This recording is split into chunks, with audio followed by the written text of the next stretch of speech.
12. I'm just going to use an iPhone for the camera, and then I'm just going to use an iPad for a sharing station. So, and I know you have to set the event up. Am I able to set the event up on an iPad? So generally, you want to set it up on a computer, and I say that for two reasons. You want to do it before you leave home, because you take the computer with you. You can set up an event on a computer, on an iPad, but Designer is iffy, so it will work, but it might have more problems. So you'll have a better workflow by doing them both on a computer and really getting them done about 24 to 48 hours in advance. Okay, cool. Appreciate you, man. Thank you. Not a problem. What up, DJ? Hey, what's up, everybody? Can you guys hear me okay? Audio. Yes, sir. All right, right on. Hey, so looks like we're gonna start right on time. So I'm gonna wait a couple minutes just to see if some other people jump in real quick. Just bear with me a few more minutes, and we'll get started. So I'm Barbara Wilson. I'm new to the whole thing. And if everyone can actually mute their lines, I would appreciate it. Thank you. My daughter's convinced me. I'm totally lost. I've been watching and everybody, going on in the group and reading everything. For the 360 until I get it on down pat. I thought about anything. So I'm totally lost.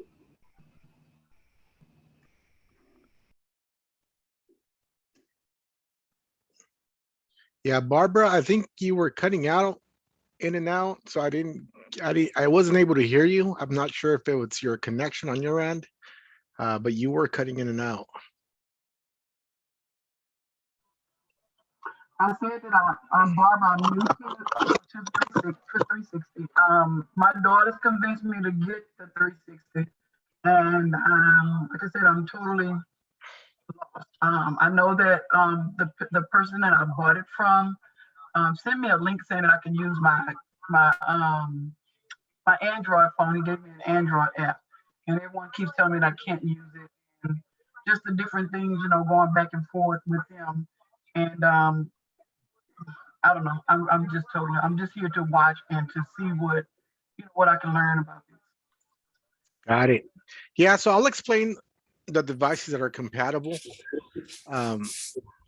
This is an iOS application, so it's only compatible with either iPhone or iPads. If you're going to use an iPhone, we recommend you use an iPhone 11, 12, or 13, any of the subset models. It doesn't have to be the Pro Max or even the Pro, even the basic 11 or the basic 12 or basic 13 will do fine. As far as iPads, we recommend the use of iPads if you're going to be using our app for sharing stations, right? They make great sharing kiosks so people can go after the session, go to the kiosk and be able to share that content. We also recommend the iPads to be used for the photo booth side of our software, because this software is not just for 360s, it's also for a full-blown photo booth, right? Where you can do boomerang, still photos and things of that nature. We're not going to go into too much detail with that side today, but that's what we recommend the iPads for. A lot of people tend to use the iPads on a 360 spinner. You are able to use it, but there is a lot of differences between quality, right? It really depends on which iPad you have. And quite frankly, I don't necessarily recommend you use an iPad on your spinner due to its size. The size is pretty large, and if you go to an event and somebody knocks off your iPad from the arm, I don't think your iPad's going to survive that fall. I think the screen's going to crack and you're going to be pretty upset, right? So the other thing with the iPads is not all iPads are the same. So there's so many different variants. A lot of them are not equipped to record in slow motion. It doesn't have the ultra wide lens like the iPhones do. The very latest iPad Pro, it meets all the criteria. However, you're looking into $1,000 iPad. I don't necessarily recommend you going that route, right? I would much rather you guys learn how to use this from your iPhones and use any basic iPad to run your sharing station, because you don't need the expensive iPad to run your sharing station. Any iPad, I'm sure Black Friday is right around the corner. You might find them for $249, $279 is what they tend to go for, some of the newer iPads. So take advantage of the Black Friday deals coming out. Usually Walmart and Best Buy are notorious for those types of deals. As far as iPhones, like I said, anything 11, 12, or 13. I will also recommend the GoPro from 7 and above. But make sure if you use a GoPro, you go for the Black series, right? Just like iPhones, GoPro, they have subsets in their models. They have what's called the white, the silver, and the black.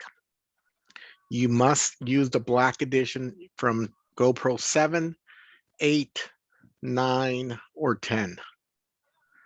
I'm going to drop some stuff on the chat bar, so if you guys can definitely pay attention to that.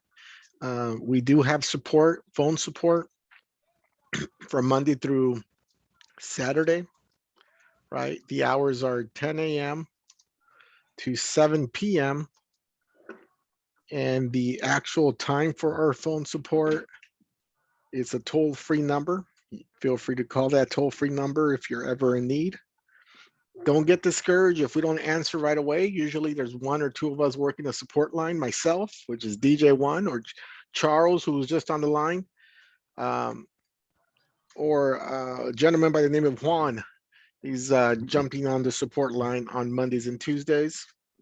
And feel free to give us a call if you need any help related to your Touchpix situation. You know, a lot of people give us a call, try to figure out, you know, how to make certain connections with their phones, how to figure out the sharing station stuff. You can give us a call and we'll go from there. Somebody asked if they can somebody asked if they can record. Absolutely. I record all of these Zoom meetings and I post them up on the YouTube page. I will link you to the page shortly, where you can find some of the previous webinars, and feel free to play them back at your own pace. Okay, what's the phone number for the IT? Yeah, so I put it on the chat bar. So if you could open your chat bar box, it'll say it's 1-833-646-9955. Again, we are open from Monday through Saturday, from 10 a.m. to 7 p.m. Central Standard Time. Okay, so make sure you guys write down Central Standard Time, because we will not answer. A lot of us are, you know, we are spread apart. So I'm located out of the West Coast, about 3 hours behind a lot of you folks. Charles is out of the East, and the Central Standard Time is kind of a good way where we met in the middle to be able to accommodate, you know, the vast majority of the users. So make sure you call us either between 10 to 7, and we'll definitely take care of you all. Outside of that, just know that on Fridays and Saturdays, it tend to be our busier support days because people are out there doing events. That's what it's designed for. Like if you're having some complications, we want to be there to help support you, navigate you through these scenarios. If you don't have a pressing call, your call can wait for a Monday or Tuesday or Wednesday, then, you know, please reserve that right to give an opportunity for the people that are doing events. And, you know, we're trying to tackle them first because we understand that they may be in the pinch. But if we're not too busy, feel free to give us a call. We'll let you know. Say, hey, yeah, we got time to go over certain things, and let's get you sorted.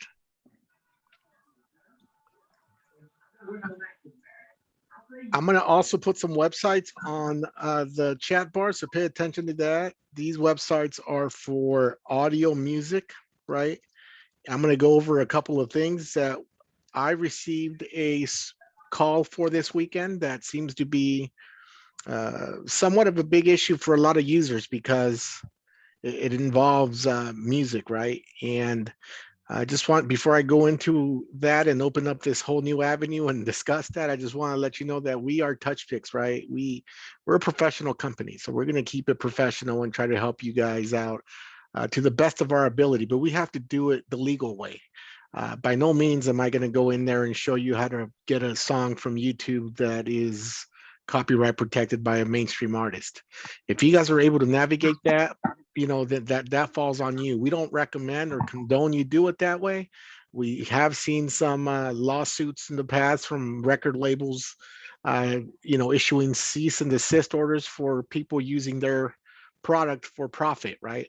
When you buy a music file from Apple Music, you're buying it for personal use only, right?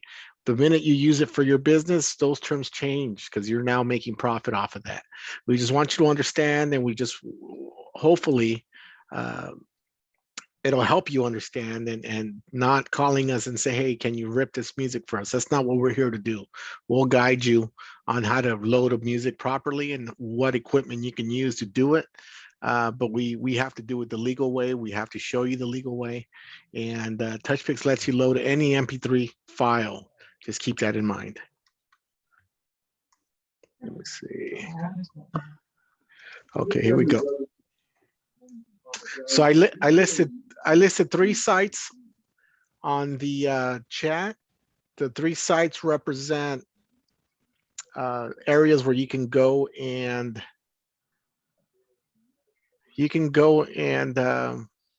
grab music from, right? Not necessarily free, but it's a good start for you to go get what we call copyright music. Royalty-free music. That's what I'm trying to say. And yeah, we just encourage you guys to explore those sites. They might cost a few dollars here and there, but just know that that is a proper way to go through or get licensing through a music file. There's a lot of genres that you can choose for. There's a lot of stuff that sounds pretty mainstream, but it's not mainstream. Okay, so feel free to ask questions. I'm going to go and start today. I just want to see how many of you are iPhone users. If you can, on the chat box, either put iPhone or GoPro. It'll give me a good idea. Last week, I did cover the iPhone. I'm trying to do segmented videos and just be a little bit more precise on what I show you guys, because there is a lot of information with Touchpix. And typically, my webinars go for over 2 hours, and I'm trying to really condense the videos and focus on exactly what you want to know. So for the person that put Android, we do not work with Android. We're not an Android-based application. The key reason for that, it's not that Android, we feel like it's inferior. It's because Android's all over the place. You got companies like LG, Samsung, you got, what is the other companies for Androids? I keep on forgetting now. LG, yeah, there's just so many companies out there, right? And every company uses a different camera from a different provider, and that's almost near impossible for an app like Touchpix to be able to accommodate all these different devices. So the natural way for us to present the software would be with iPhones, because everything's the same, everything's uniform, everything keeps its consistent flow as you're operating that, right? So that's the reason we don't do it Androids. It's just, it'll be a support nightmare for that, just because there's just so many different devices out there.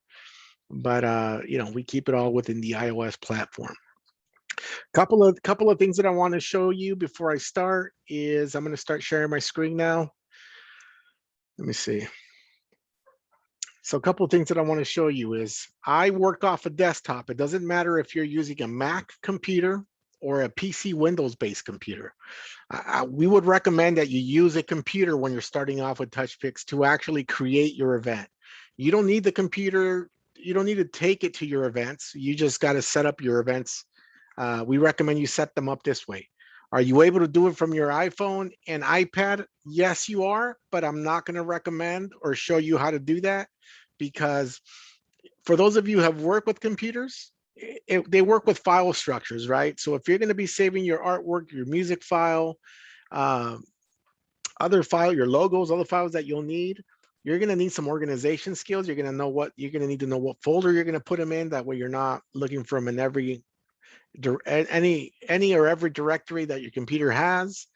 And when it comes to iPhones and iPads, they have a separate directory system. And sometimes people have a hard time learning where those folders are, right? So for the purposes of this tutorial, I'm going to show you with a PC. I'm always going to say use a PC or a Mac computer. either or, but do not use a Chromebook. A Chromebook is just an oversized Android. It's the same thing as you're using an Android device. Recommend you stick with the PC or a Mac. Once you get your PC or Mac, what I'm going to show you is just make a folder on your desktop, right? Call it Touchpix Files. In my specific case, I made a folder. I'm not sure if you can see that. Let me see. I made a folder here. And the folder is called Essential Files, and I have my slow motion files. And inside this folder, I'm going to have a few things. I'm going to have some graphics that were pre-designed. I'm going to have some artwork that was pre-designed, right? I may have some logos. I'm probably going to add another logo here. Let me switch screens so I could download an actual Touchpix logo. I'm going to download this logo here. And I want to drop it in here. So can I ask you a question real quick? Sure. So where I got my 360 from, can I show you real quick what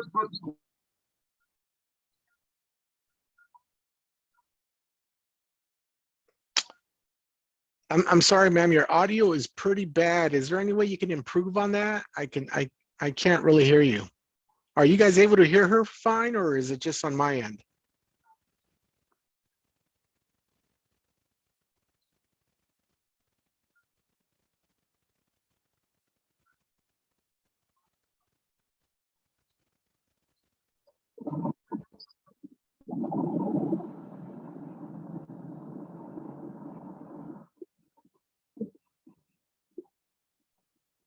I'm sorry, ma'am. I think it was my audio on my end. If you don't mind, can you repeat that one more time? I'm sorry. Don't worry about it. I'm good. I'll leave because I don't understand. I mean, I'm not understanding this. I think I'm just gonna go to waste. Okay, what is it exactly that you're not understanding?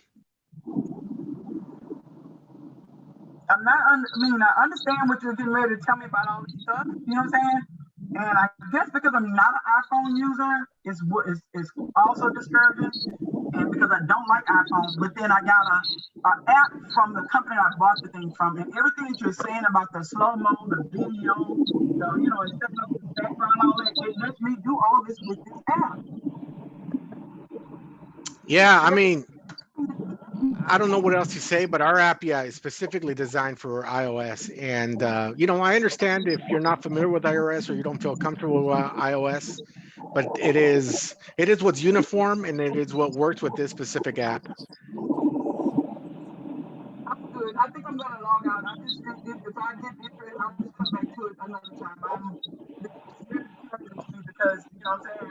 I understand, but I don't understand it because I don't understand iPhone. Okay. All right. Okay. Thank you. Okay, no problem.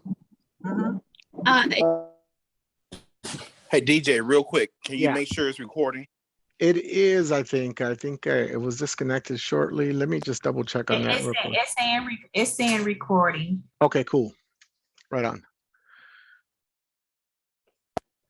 Yeah, so if anybody has any other questions before I start, I'm going to go ahead and start. It looks like I'm going to start with the iPhone. I do have another question. You said something about some links you were going to put in the chat, and it's not there. The only thing that you put in there was the support and the phone number Monday through Friday. You didn't put the other links in there.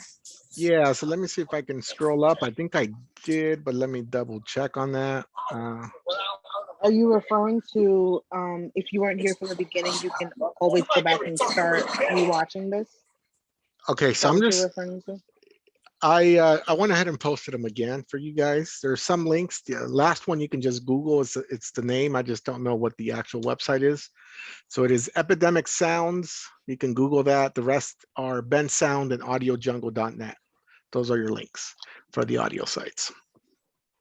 I think that maybe somebody might have messaged you individually because it's still not coming up. And there's it's not. Okay, it might be the Right, case. we're not seeing it. It might be the case. Let me try this one more time, and I think you're right. There we go. Are you able to hear me? Yeah, I'm able to hear you. Okay. Okay, I posted it up, and you guys should be good. So this is for. Okay. Hello. It's for the music files. It's not. Okay. Okay. So Audiojungle.net. Got it.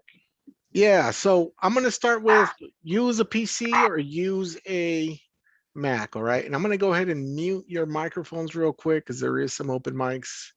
And unless you have a question, just go ahead and unmute yourself if in the event that you do have a question, and we'll take care of it. Okay. So use a computer. Once you have a computer, right, you're gonna drop your files into a folder that looks like this, right? I have my Touchpix logo. I have some artwork that was created outside of Touchpix.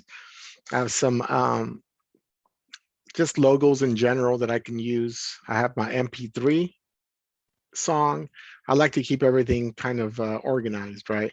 So I'd recommend before you start an event, gather that information. That information is what you're going to need to create an event. If you don't have a logo, look for somebody. You can always join our Touchpix user group on Facebook. It's called the Touchpix user group. There's a lot of freelance designers that are actually fairly affordable. Feel free to drop in a question. Who designs logos? Who designs overlays, artwork?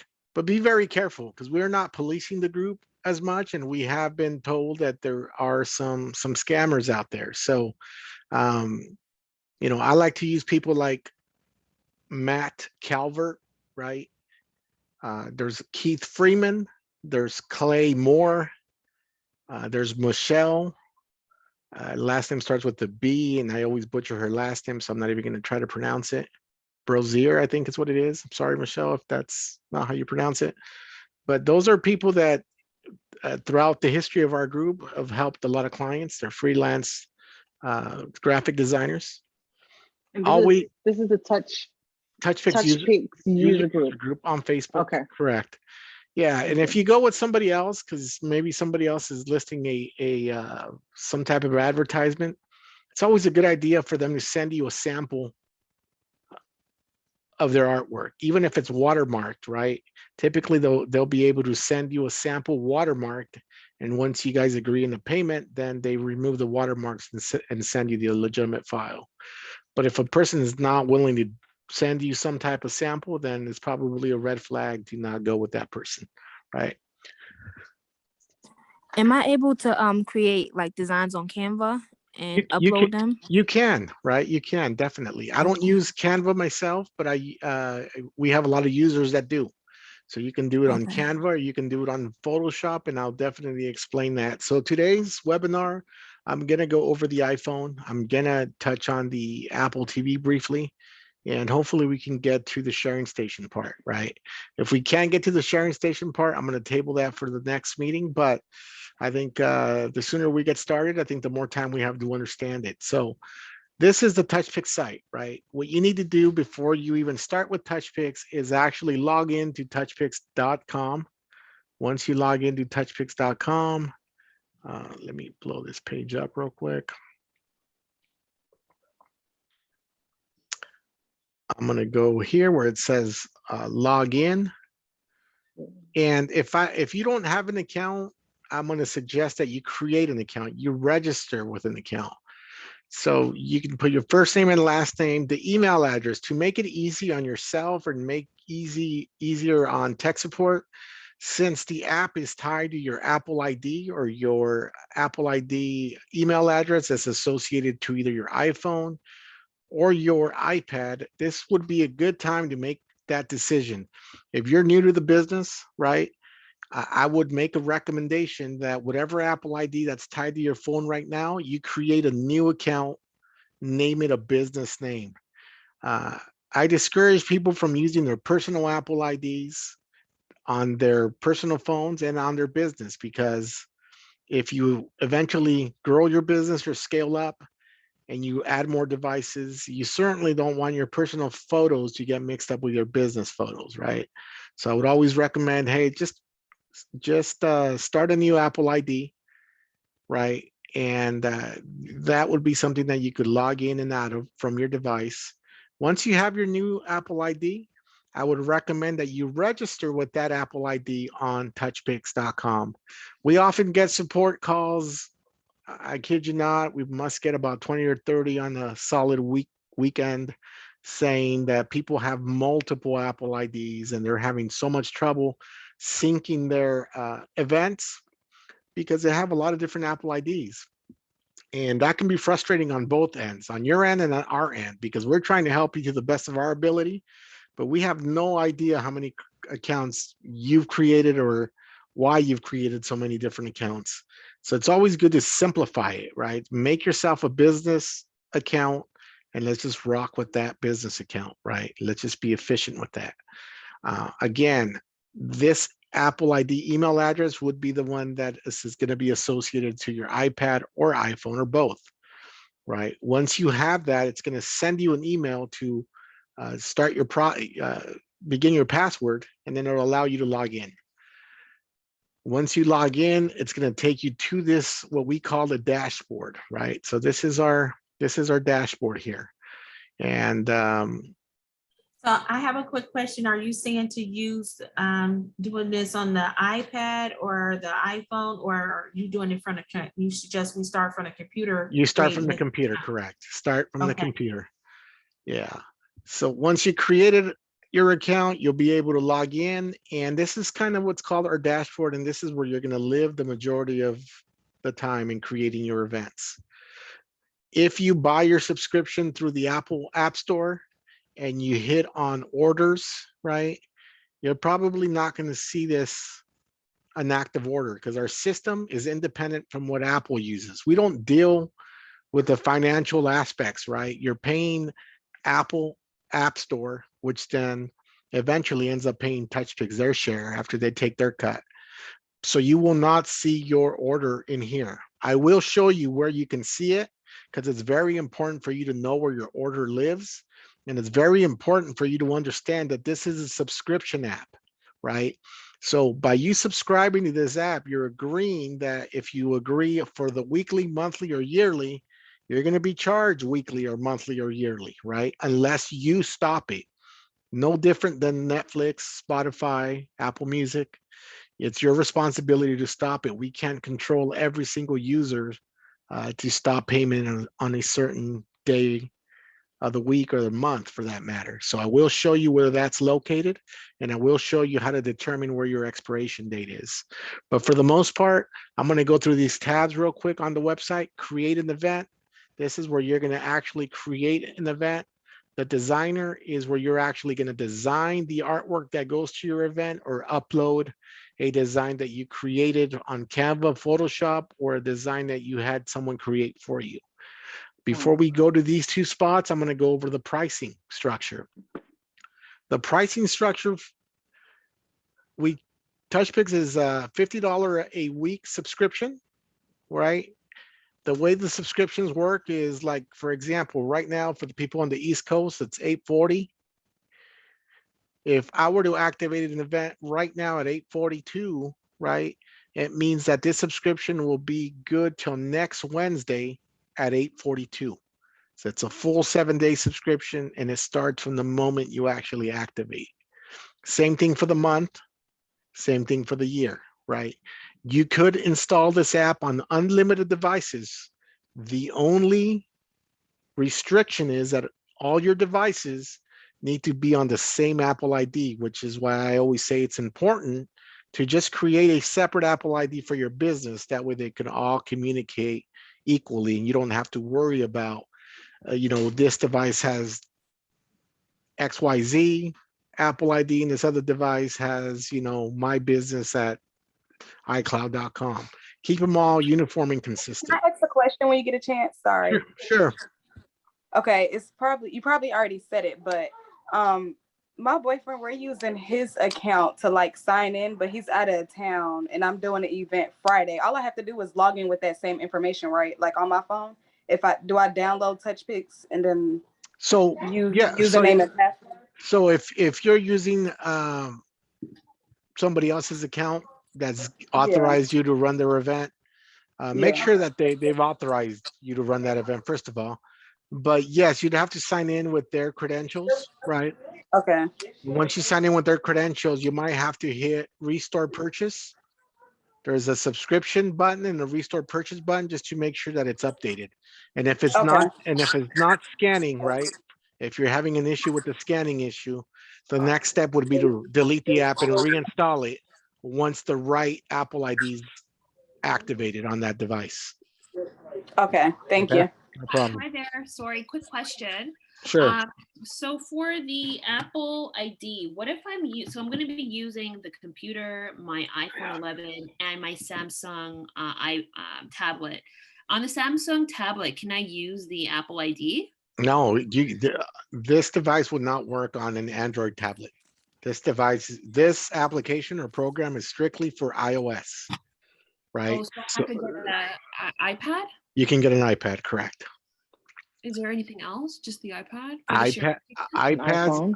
iPads and iPhones currently. Oh, wow. Okay. Yeah.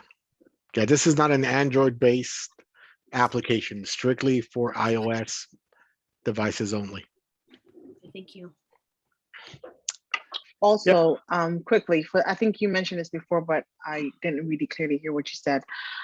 For the 360 spin, do you recommend the iPhone over the iPad?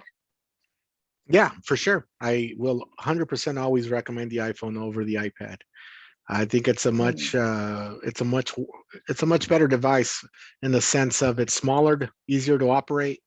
It has the ultra wide lens, right? Everything is built in at the palm of your hands, basically. With the iPad, it's a bigger device. If it falls and the screen breaks, then you're going to be pretty upset. I think iPads are great, but I think they're more so used for sharing stations. But they will still work if you're trying to use it on your 360 spinner. I just didn't want to use my personal phone, which already has a whole Apple ID and everything set up. So I opted for the iPad, but it's okay. We'll figure it out. Yeah. No, and that, there's a lot of different ways, right? If you're new to the business, you're going to find out that even you can use your personal phone. You can just log out of that Apple ID and log into a new one that you've created, right? And you can just put your phone on airplane mode where you're not going to get incoming calls and just run your event. So there's a lot of different ways of running it correctly. But I think it's more of a practice and just kind of trying to figure out what's going to be best for your workflow.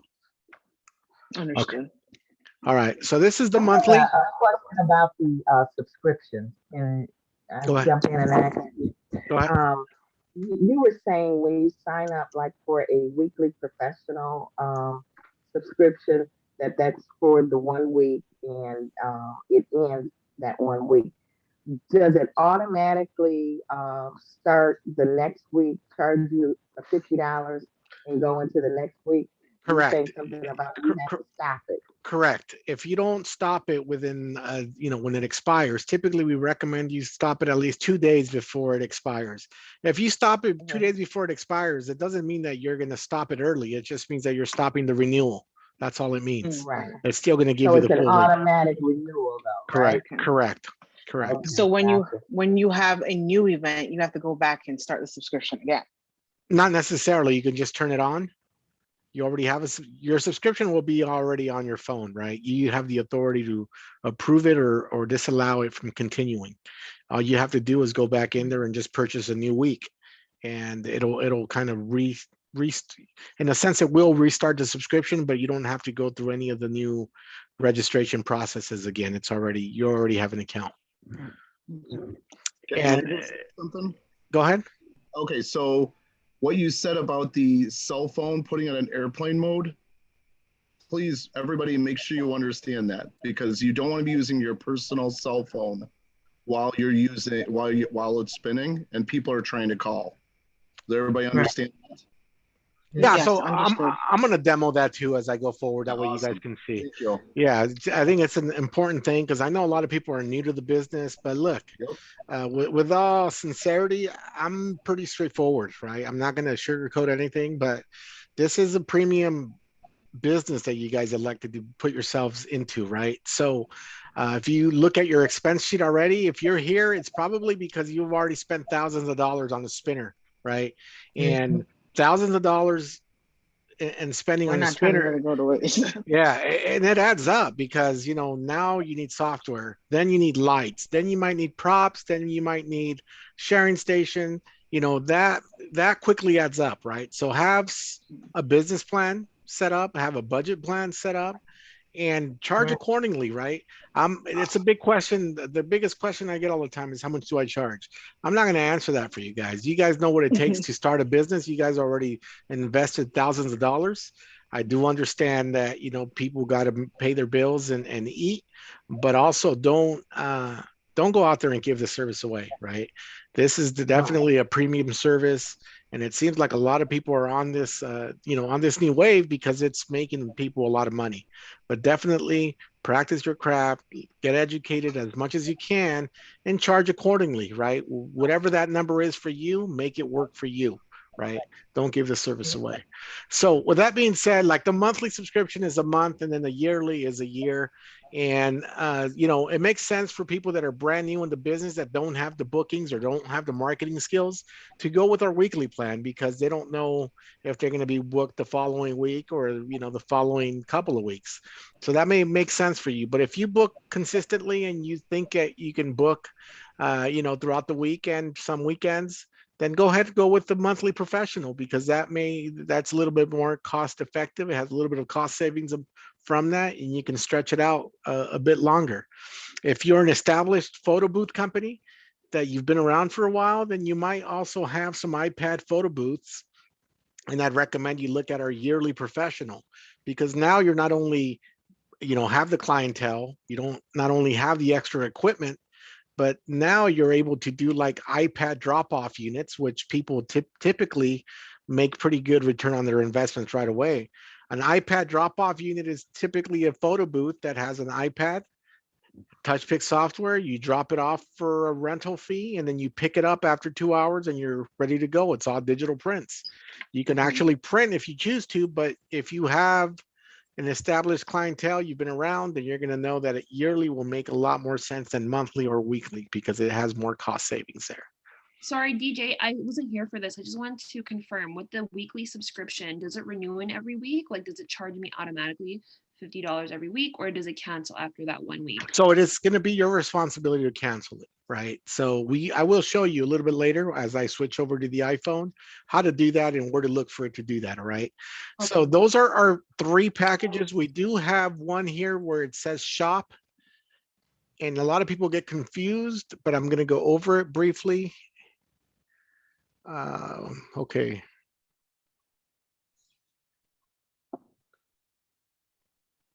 Okay. I just looked at something new that I've never seen before. Charles, it looks like this was just added. The private Touchpix yearly professional subscription. It looks like that was just added probably within the week. And I'm trying to see what the difference between this and our $1,200 yearly subscription. Typically, we were offering this $1,200 for a year. This is called a white label. Or what a white label means is if you buy this white label subscription, it is no longer just tied, doesn't tie it to your Apple ID. It's tied to your account, but it can be activated on any device. White label in the photo booth industry means this. If I'm located out of California, but I do a great job of marketing my services across state lines, right? And I get a call maybe from people in Texas saying, hey, do you offer 360 booths? And I have a pretty good relationship with a lot of 360 booth operators in Texas. I would say, yes, I do operate 360 booths. And if they agree on the price of my rental price, they book me. That is my client. They just booked me. Even though I'm not physically located in Texas, I reach out to my Texas connections and say, hey, are you booked on such and such date? Would you take this white label event for me? We come up with the price that's beneficial for both of us. If we can agree on the price, I'll take care of the booking. I'll take care of the artwork. All I'm going to send is this photo booth company is the QR code to activate. They go out there, they perform the event for me under my business name, under all my branding, right? And therefore, we're both making money, right? The objective to this is that you have to really do this with people you trust. It can't be done just out of a whim, right? the person that you elect to do a white label, doing a white label for you, they have the understanding, because it's a universal thing that is done in the photo booth industry quite often, that they can't go in there passing out flyers, branding it with their brand, because it's my client. I booked it through my source, right? So that's what a white label is. That's done all the time, because there's big photo booth companies out of Texas. They're doing events in New York, New Jersey, California. This is a common practice all around.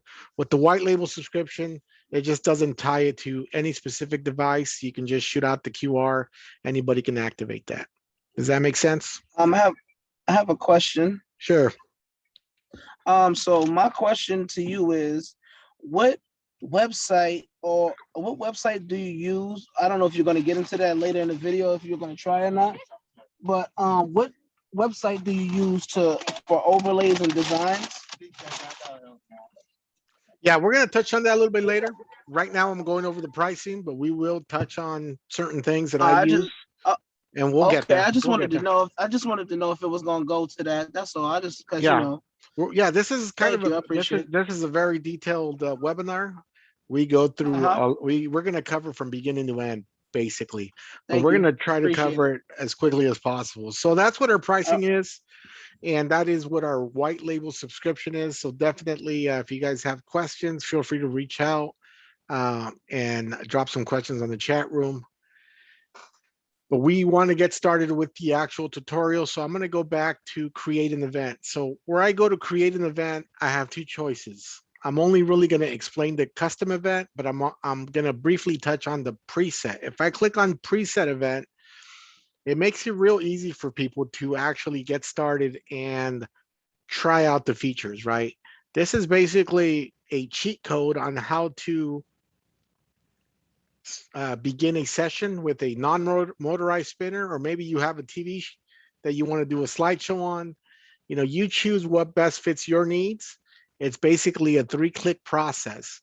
Note that if you choose a preset, it's easy to set up a preset. However, these presets are branded with Touchpix logos, and it has Touchpix included songs. You can still edit and change those out. You just have to go back into the event, make those edits, and save them.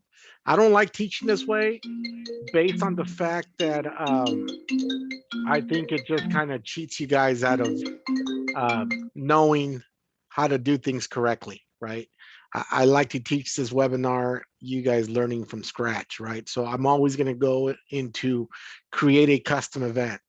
Once I go to create a custom event, you're basically given this long form, right? It looks long, but it's really easy to navigate. This is your event settings. This is what's going to transfer over to your iPhone, okay?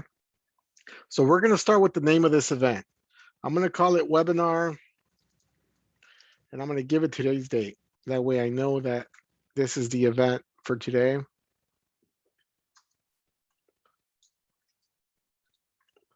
And I'm going to leave all you do is just go down the list, right? It's super simple to follow. English, select the country, go to the USA. Countdown is just like any other photo booth software that you may have used in the past. That just means that if I set my countdown to 3, I'll have 3 seconds before it actually starts recording. During this process is typically your time to interact with your guests, let them know what they need to do, because a lot of people have never been on a 360 before. They'll ask you, how do I move? What do I do?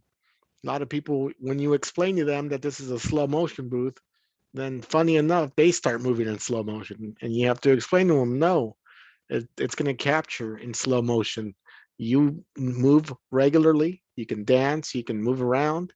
The camera is going to capture a slow motion video footage of yourself, and you'll be able to show it at the end of the session. So countdown just means you'll have 3 seconds before it starts recording.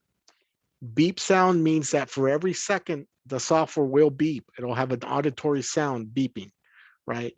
So you could enable it or disable it. Doesn't make a difference, whatever works best for you. The mirror overlay preview, I'm going to go ahead and disable this. What this means that the mirror overlay is when you get to the design portion of your event, you'll be able to see your design while it's recording, right? if this is enabled, that design is going to have the mirror effect. So the text on that design is going to look backwards. It doesn't mean that the output is going to be, it's going to come out with the reversed text. It just means that you've enabled a mirror overlay preview. It's really not needed. I'm going to leave it unchecked. For those of you who are using iPhones, right, I always recommend to use the rear camera if you're using an iPhone 11 or 12 or 13. The rear camera is the best camera on the iPhone. I think the 13, from what I understand, has the same camera on the front cam and rear cam. I have yet to test that out, but I think that's the only exception on that phone. But if you have an iPhone 11 or 12, use the rear camera. That camera is higher resolution. It has a higher frame rate. It's a much better camera than the front camera. So go ahead and do that. I'm sorry, I just had a question. I wanted to know if you can use a GoPro with this. Yes, you can. So that was going to be my next sentence.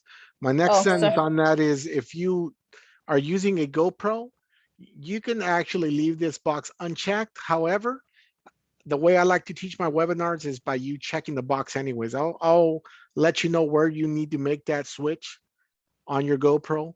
The reasons why I have people learn this way is because sometimes people have issues with GoPros for whatever reason, not necessarily a software issue, but maybe their battery died, maybe their power bank, they forgot their power bank, maybe there's some type of connection issue with their GoPro's Wi-Fi. I want to set you guys up to be ready and to pivot and to just get through your event without any hiccups. So even if you have a GoPro, for the purposes of my webinar specifically, just check the rear camera box and I will show you where to make that change once you get to the phone. Okay, so go ahead and do that. The camera exposure allows you to go into your camera settings like any other camera or photo booth app. Once you do that in the camera settings, you'll be able to adjust the exposure or the ISO to compensate for your lighting. If you don't have good lighting, this may be a good feature for you to get into, just to adjust your camera settings. The QR app protection, make sure that this is disabled. This is more for drop-off photo booth. If you accidentally enable this and you got to make small changes on your settings, it's going to ask you to scan the QR code every single time to be able to access the back end or the back settings of this Touchpix page. So make sure that you have it disabled. We are not printing, so I'm going to select no printing here. This is a photo booth software, so that's why it has printing abilities. So you're saying as far as the QR part, to have that unchecked, don't check that one, correct? Yeah, don't check that one, correct. Okay. So the functions for slow motion booth, the only function I'm worried about is actually slow-mo. I'm not going to do photos. I'm not going to do boomerangs. I'm not going to do GIFs, and I'm not going to do videos. I'm just concentrating solely on slow-mo. I see a lot of people go to events and offer all of these features. My question is, why are you doing that, right? If you're not getting paid for all these other added features, all of these should be considered add-ons. Don't be offering free services because you want to be seen as the company that offers more, right? That's not the right way to do things.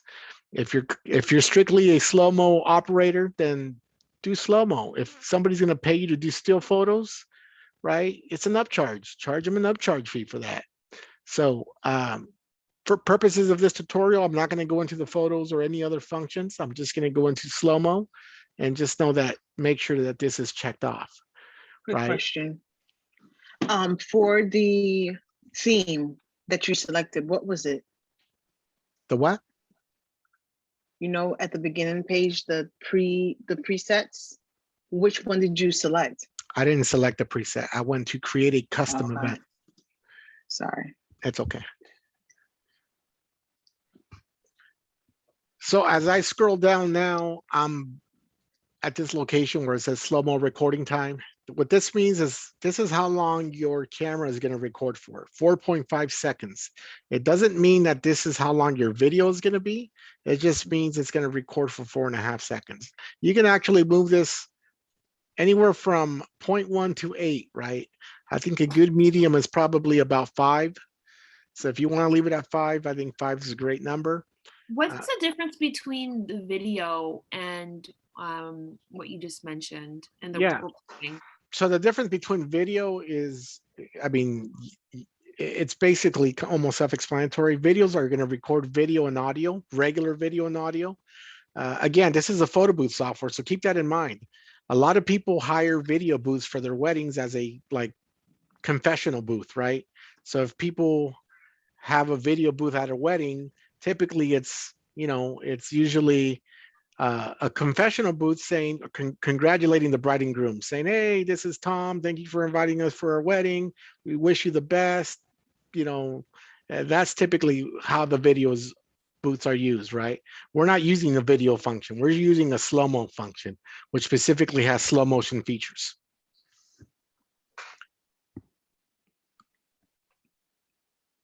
Okay, so now when we're on recording time, just be mindful that this is actually the recording time, not the output time. And I was here at the Slo-Mo Boomerang, which Slo-Mo Boomerang means is after it applies its slow-mo effects, right? If this is enabled, it's now going to play the video in reverse. So it's like a slow motion boomerang is exactly what it means. It'll play it in reverse. So this is pretty popular. So I do recommend leaving that checked off, right? As we move to the side, now we're here at the audio file tab. This is very controversial tab, right? As you can see here, it accepts MP3 files, any file underneath 512 megabytes. If you go to any of these sites that I've mentioned before, you can download those sites, right? The question that I got a pretty high volume of calls this weekend was, people tend to go to YouTube, they find online video converters, right? And even though those video converters worked last week, YouTube does a very good job of changing things around so that those video converter websites stop working. So I was getting calls saying, hey, I used these songs last week and now something's wrong with Touchpix because I'm using the same converter, I'm using the same stuff and this ain't working, right? It has really nothing to do with Touchpix. It has to do with people converting the software, right? Or the YouTube file, which technically is a video file, and they just want to extract the audio. There's ways of doing it. Am I going to show you how to do that? Absolutely not, because in our eyes, that's illegal activity, and we don't want to get sued. I'm trying to protect you guys from being sued. If you guys want to explore how to do that, there's tons of YouTube videos on how to do that. And by all means, you know, go ahead and take the time to do that. But I will show you how to do a correct video load, right? So if I have a file that I've already placed on my folder on my desktop, I'm going to click on choose a file, right?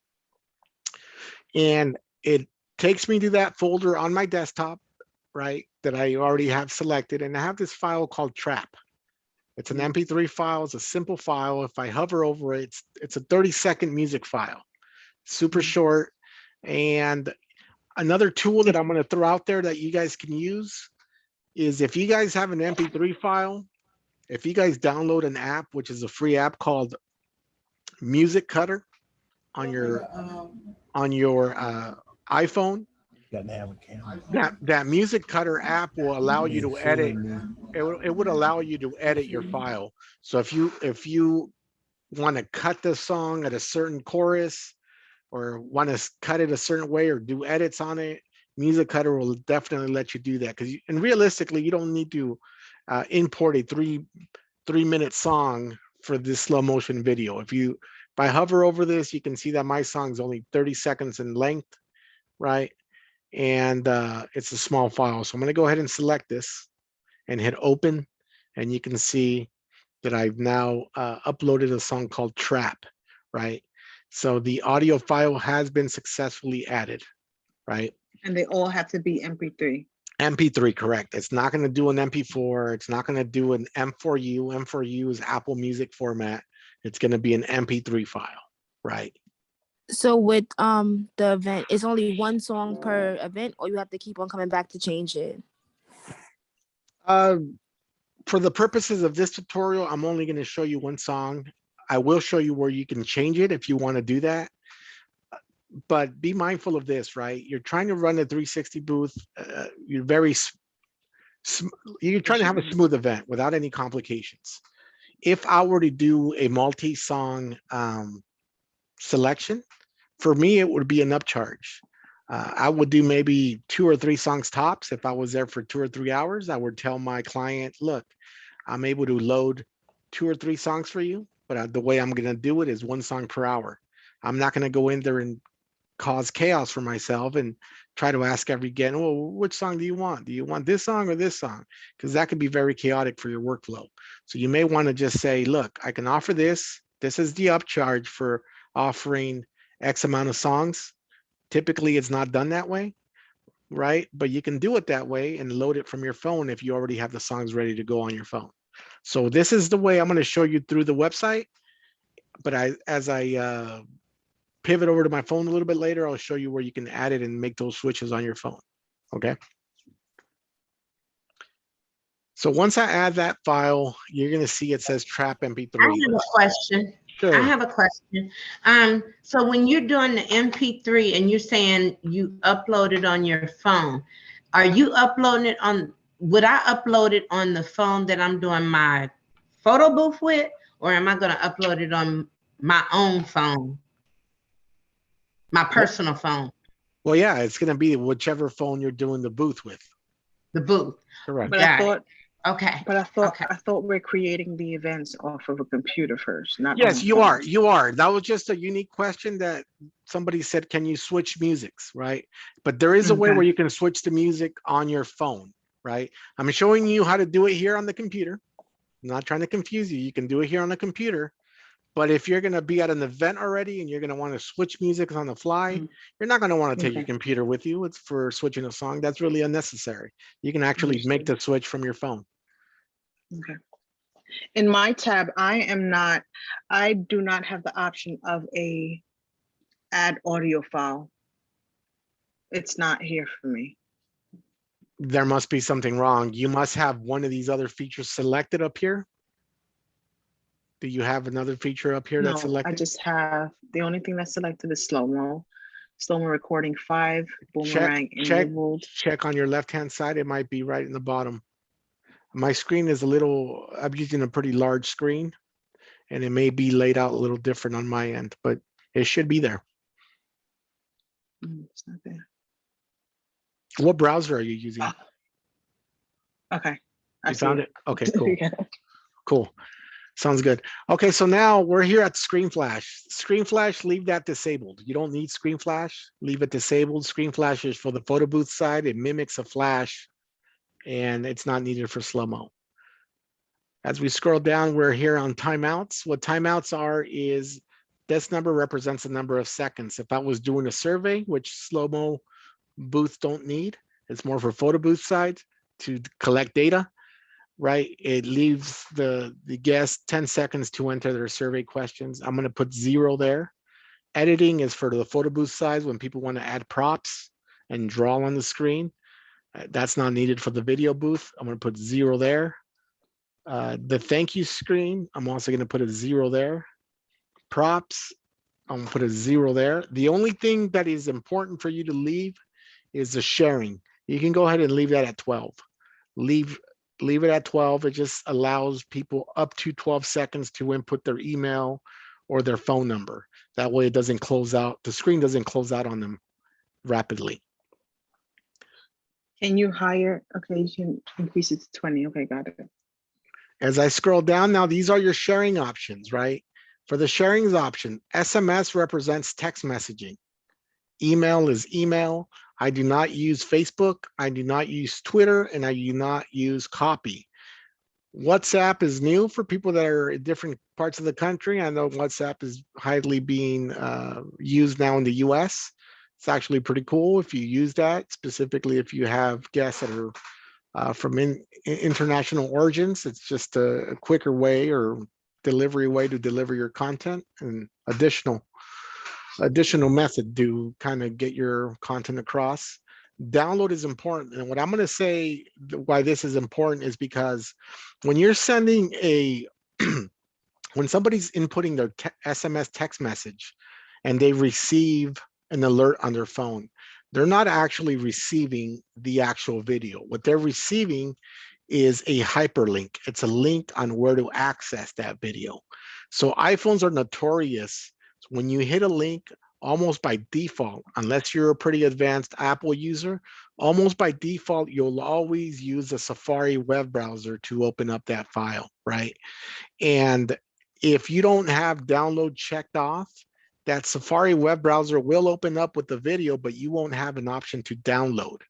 By clicking this download box, it'll make the Safari web browser have a download button for that video, and that way you can save that content onto your phone. So download is important for the iPhone users. For Androids, it doesn't matter. Androids is very easy to download any content onto your device. I'm sorry. And why did you say you didn't click Facebook? Because Facebook is basically Touchpix is a third-party app, right? We don't have direct access to people's Facebook accounts. If people want to use Facebook, then they need to log in with their entire email address and their password. 90% of people or more don't have that information memorized because they have it on their own device. It's a little redundant if you activate that, because you can easily just send it to their phones or email. Once they have it on their phone, then they can upload it onto their own Facebook account. So that's why I don't use Facebook or Twitter. Gotcha. Thank you. The best way to share, right, is probably Airdrop if people have iPhones. And like I said, about 90 or more % of people use iPhones. Airdrop shares instantly. Airdrop shares without the need of any Wi-Fi being present. And it's, the quality of the Airdrop file is super high quality on that. So definitely use Airdrop. The QR code, you will see a QR code way of sharing for individual files. It's actually a pretty cool way of sharing, but with that being said, it is very dependent on internet, right?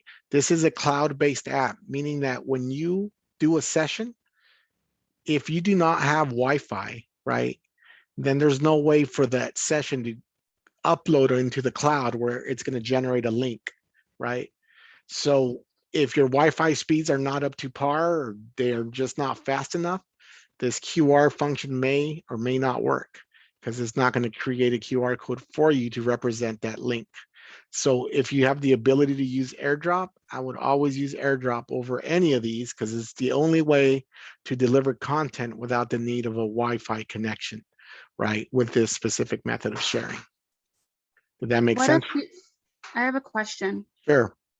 What if my sharing station, I'm using an iPad. What if what I did was I got internet on my iPad, so I don't have to depend on Wi-Fi? So would that work good for Yeah, the QR I mean, code and that's the gonna airdrop? that's gonna work good. But look, I want to be, like I said, I want to be really clear with people, and a lot of people have these misconceptions. So a lot of people have different cell phone providers, right? Like, for example, I have Verizon. Maybe my wife has AT&T. Many of us have been in areas where Verizon works great, right? And there's areas that Verizon just has crappy service, right? So with you having a iPad with built-in LTE, that's only going to be as good as that service area that you're covering. If you're out in the boondocks where your LTE service is no good, then that Wi-Fi is not going to be any good, because the satellite signals that you're getting from the service provider are not strong enough, right? So those are something that you just got to be monitoring, because they're so dependent on cell phone signals. Does that make sense? Yeah. Okay. Do you suggest the hotspot? Well, it's the same thing. The hotspot is the same thing, because they're great to use when they're great to use when you have great service from that carrier. But if you're doing an Okay. event in the boondocks where there's no great service, then that hotspot's not going to be that much. Not It's gonna be not going to good. be. It's not going to be good. So it makes no sense to invest in a hotspot. No, I'm not saying that, because there's a lot of events that I have are great because they're in the city, right? It's those very few events, those very handful of events that you have that are outside of city limits in the middle of nowhere that you may struggle with, right? But other than that, the hotspots or that iPad with built-in phone coverage are probably great options. Okay. Okay. As I scroll down, I'm going to go ahead and explain what this is here. This is where you can brand your business. If you have email checked off, when they send themselves an email, they're going to be able to read whatever it is that you input here. You can put this as xyzphotobooth.com. You can put a default message, something like saying, thank you for using XYZ Photo Booth. This is my Instagram hashtag. This is my phone number, right? You're going to want to brand all of this information. So when they send themselves a text or email, they'll be getting the same message. Okay. We went blank. Okay. Your connection is breaking up really bad. Okay. Are we good? Can you guys hear me now? Yes, we can hear you now. Okay. Yeah, sorry. It's been raining here, so my internet's been up and down just because of the little storm that we just had. Other than that, I want to go over that again. So what I was covering is this email subject area. This is where you want to brand it with your branding. You can put xyzphotobooth.com if that's your business name. You're going to want to say, thank you for using xyzphotobooth.com. This is my Instagram handle, and this is my phone number. I brand this pretty similarly, so you want to copy that same text on all 4 areas that you're using. If you're using text and email, you're just going to want to copy it to be identical. Keep everything consistent. It'll make your life a lot easier moving forward. So in the subject, in the email subject, you just put in your email, and then in the text, you're putting a message. In the email subject, you can just put your business website probably. That'll be fine. Is there a reason why it wouldn't come across? I did that and tried to test it and it didn't come across. What is it that I did wrong? So if you're doing it on test mode, it's not going to come across. It's when you have it's when it has an active subscription. And once you have an active subscription, make sure that your internet speed is adequate. And I'll go over what the internet speed needs to be shortly, right after I explain this. Okay. Hey, DJ, quick question for you, my friend. Sure. Yep. Can you scroll back up for like a second? I just wanted to ask you one question. Where it says right there, in-app gallery, do you leave that checked as well? Yes, if I skipped that, it was my mistake, but that is very important for you to leave that checked on. That is how you access your in-app gallery, and that is how you control the sharing station if you have an iPad sharing kiosk. So that needs to be checked off for sure. It's very important. Awesome. Thank you. Okay. So not Oh, all. wait. Don't. Can you go back up, please? So you saying on the edit screen, we don't have that checked, correct? Correct. And then just on the in-app gallery, we do? Correct. Okay. Also, not all business have a app sharing station. So in the event that you don't have one, the other options of sharing kind of suffice. Other options like Airdrop can work. There's other sharing options. We have a lot. Touchpix has a lot of sharing options. I'm probably going to touch on a couple, but I'm not going to go into detail today because it's a longer setup process that can go a different route. But yeah, we have a way where you can actually share your content without internet, but you will need to buy a router. But it actually, what it does is it allows your iPad to store the images. By buying that router, you're basically allowing people to scan 2 QR codes. One QR code represents them having access to the router, right? The settings on the router. And the second QR code will give them access to the gallery, right? And that doesn't require any internet connection. And it is probably one of the best ways to share because it guarantees delivery no matter if you have bad signal, good signal, it just guarantees it, right? I'm not going to go into great detail, but that is free with our software. It's called Scampix and it's built into our app. I will show you where it's located once I pivot over to my phone shortly. DJ, real quick on the same topic. So with the Scampix, then that's eliminating the need for the Apple TV box? Not necessarily. The Apple TV box is more of a show enhancer. It has its cool features, like you can do the live view recording. You know, I'll get into that in my demo because I do have one handy, and then I can show people what that does. Gotcha. Once we reach the branding side, this is where you brand your area, right? You can put your business name. You're going to need logos, right? The app logo is going to be stored on your sharing station side, right? That's going to be the front and center logo in the middle of the screen.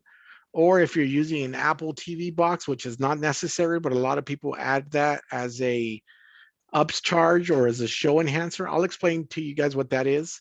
Apple TV box is like a Fire Stick or a Chromecast.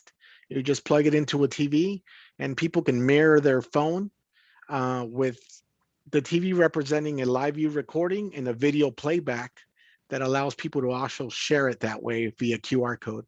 I'll explain with greater detail how that looks, but the app logo file that you load here also appears on the Apple TV when you have it properly displayed. The app background, whatever logo you put here. Can I ask a question real quick? You mentioned the Apple TV, the box.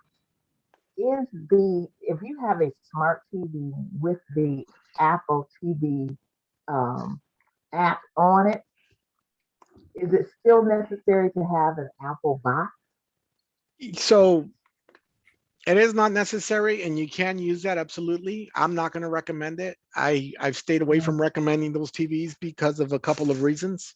Those TVs come in so many different brands. It's hard for us to be able to support whether it's a TV issue, right? Because it has a built-in Apple box, but it's not the actual Apple box, right? The other reason I discourage going that route is because that TV now requires an internet connection versus the Apple box does not require you to have an internet connection. It communicates through Apple protocol, right? So you're able to screen mirror without Wi-Fi being needed for that. Okay. And even if you have the Apple, the Apple app on your iPhone or the iPad. I'm not following what Apple app. Just like on the smart TVs, you have the Apple app, app. So the smart TV has the Apple TV built in, right? The actual phone or iPad, they're just designed to screen mirror to that TV. But you need Wi-Fi. You need Wi-Fi, or else it's not going to work on that smart TV, right? With the Apple box, you don't need Wi-Fi, right? And I think the connection's a lot more solid with the Apple box. The actual box. Correct. I got you. Correct. So the app background, whatever logo you put on the app background is the logo that's going to appear on your iPad or your iPhone. It's behind the controls of Touchpix, right? It's the branding. The web gallery, whatever logo you put here will have the logo behind the web gallery, right? So what I do is I keep these very consistent. I'm going to go ahead and use the same file in all three locations. I'm going to go ahead and hit choose file. I'm actually going to use this Touchpix file here. If you notice the size of the file, it's a PNG file. PNG means it's transparent, even though it looks like it has a white background on it. It really doesn't. It's just a hovering file without the white background, right? If you can keep your dimensions be similar to this, 2500 or below, I think you'll be fine. So I'm going to go ahead and select Touchpix as my logo there. I'm also going to select Touchpix here as my logo here. And I also want it on my web gallery, right? So I'm going to go ahead and select the same file in all three slots. Sure. In this area right here, I think this is where I ran into an issue. if you have an animated logo, can you use it in this area? You can use it. I would use your animated logo as an attract screen, right? Gotcha. You can Okay. probably use it as an app background, but it's going to complicate your workflow. Much rather have your animated logo as an attract screen. What an attract screen does, it just, if your photo booth is on idle, say you're doing a wedding and people are doing the toast, right? People are not using your photo booth because they're going through the whole toast procedure or the cake cutting portion of the wedding. Then what the attract screen does is whatever file you load here, it could be a picture, it can be an animated MP4, right? When it's not being used, it then plays that file as a picture, right? The minute you tap on the screen, you'll see your controls again, right? So I'll do a quick sample of one. I'm going to go ahead and choose file, right? I have a question. Sure. What areas in this general settings affect the upload speed? Is there a reason why the speed would be slow if you have if you selected too many things from the general settings? Not in these areas. Your upload speeds just are consistent of your video file when it's done, right? In these areas, there's nothing there that affects your upload speed. What affects your upload speed is your actual video recording, right? So that would be something. I'm going to use an attract screen real quick because I just want to show you guys what that's going to look like. And for reference is if I had a logo that had a white background, I'm going to want to change my text and button colors to something other than white, or else I'm not going to be able to see my buttons, right? I can switch them to red or black. I'm going to just do I'll probably do like a yellow, something funky. Okay, so now I just changed my text and button color to a yellow or green little. As I scroll down, I'm not going to focus on data collection. This is for the photo booth side, set up surveys. The trigger area, I'm going to explain what the trigger does. iPhones have a built-in GPS sensor. If you have a manual spinner or an automatic spinner, once you start the movement of the arm, the Touchpix app can detect the movement and start its recording process, right? Really depends on the spinner you have. If you enable motion trigger, it's just going to wait for the arm to move before it starts the recording process. For the purpose of this tutorial, I'm not going to mess with that. I'm going to leave it disabled because I'm just going to start it manually by touching the screen. If you are, DJ, yeah. I have a quick question for you for Sure. that section there. Sure. So say if it is enabled, right? The countdown, can we set that to 0? If it's enabled, the countdown can be set at 0, so it can start the recording process, correct? Yeah, so we'll start the recording process when it starts to spin rather than counting 3 seconds or 4 seconds. Correct. And let me just confirm, because I don't know if there's any, yeah, actually countdown needs to be set at 1 at the very bare minimum. So you can get creative, right? What I mean by that is you can actually probably start the arm while it's behind the people. That way that 1 second kicks in, and when the camera's in front of them, it'll start recording. So you got to play with the arm positioning. So that way the timing is perfect. Okay, thank you. I have another question. Sure. Does it work with a GoPro? Yes, it does work with the GoPro. I'll explain as I move over to the iPhone where you can make that switch. Thank you. So I'm going to go ahead and enable external session. You do not need to enable this if you want to use an external Apple TV. I'm going to show you how that works. You're going to enable external session. I want to do live view recording, meaning that my guests can look at themselves at the TV, on the TV while it's recording. This only works with the iPhone. This feature does not work with the GoPro. It's an Apple feature. That's why it works great with the iPhone. It can display your company logo. And what a QR carousel means is after every video playback, it'll have a small QR code underneath the video. For people that are using Apple TVs with their GoPro, they can select slideshow, right? If you select slideshow, then it'll play a slideshow video of your recording. right? I'm just gonna do the Apple mirroring with the external session. Once I reach this bottom area and I'm done, you're not gonna see this. This is something that I have on my developer end of the website. So you're not gonna see save as preset. Yeah. All you're gonna do is hit You submit. lost me. You lost me. DJ, quick. I'm sorry. Okay. Go ahead. Right You can in go. that, in the section, I'm sorry, where it looked like you had the circle at, where you was just talking at. What about it? I didn't know what you had checked and what you didn't check.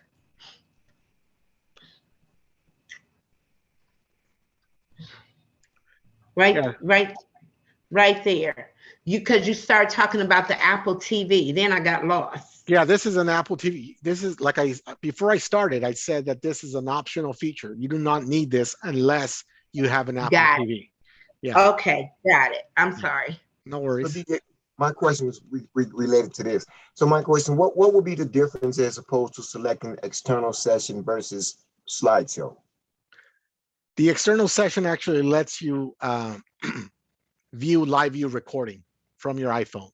So you can actually see yourself being recorded as the arm is spinning around the so maybe the guests don't need to see that, but as I'm meaning the guests that are on the platform, they probably don't need to see that. But this is more of a wow factor for all the other guests that are at the event. You know, this is kind of what attracts people like, hey, what is that? Because they see a huge TV now displaying video recordings of somebody on a platform. So it's a show enhancer. So this allows you to kind of show out and attract people to come over to your booth, and it has a more professional presentation. It's optional. If you were to do this. And then I got that part, but the slideshow. So what does the slideshow do? The slideshow plays the videos that of all. option. Yeah, the slideshow plays videos of all the recordings of all that the recording session? of that event. Correct. Throughout the night. Gotcha. Okay. So I'm gonna hit submit. Once I hit submit, it took me a while to cover this, but it really doesn't take that long. It should take about 15 minutes for you guys to do.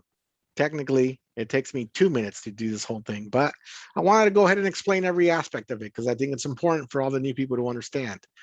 I'm not ready to scan this yet because I still need to design my my artwork. So I'm going to click on go to designer.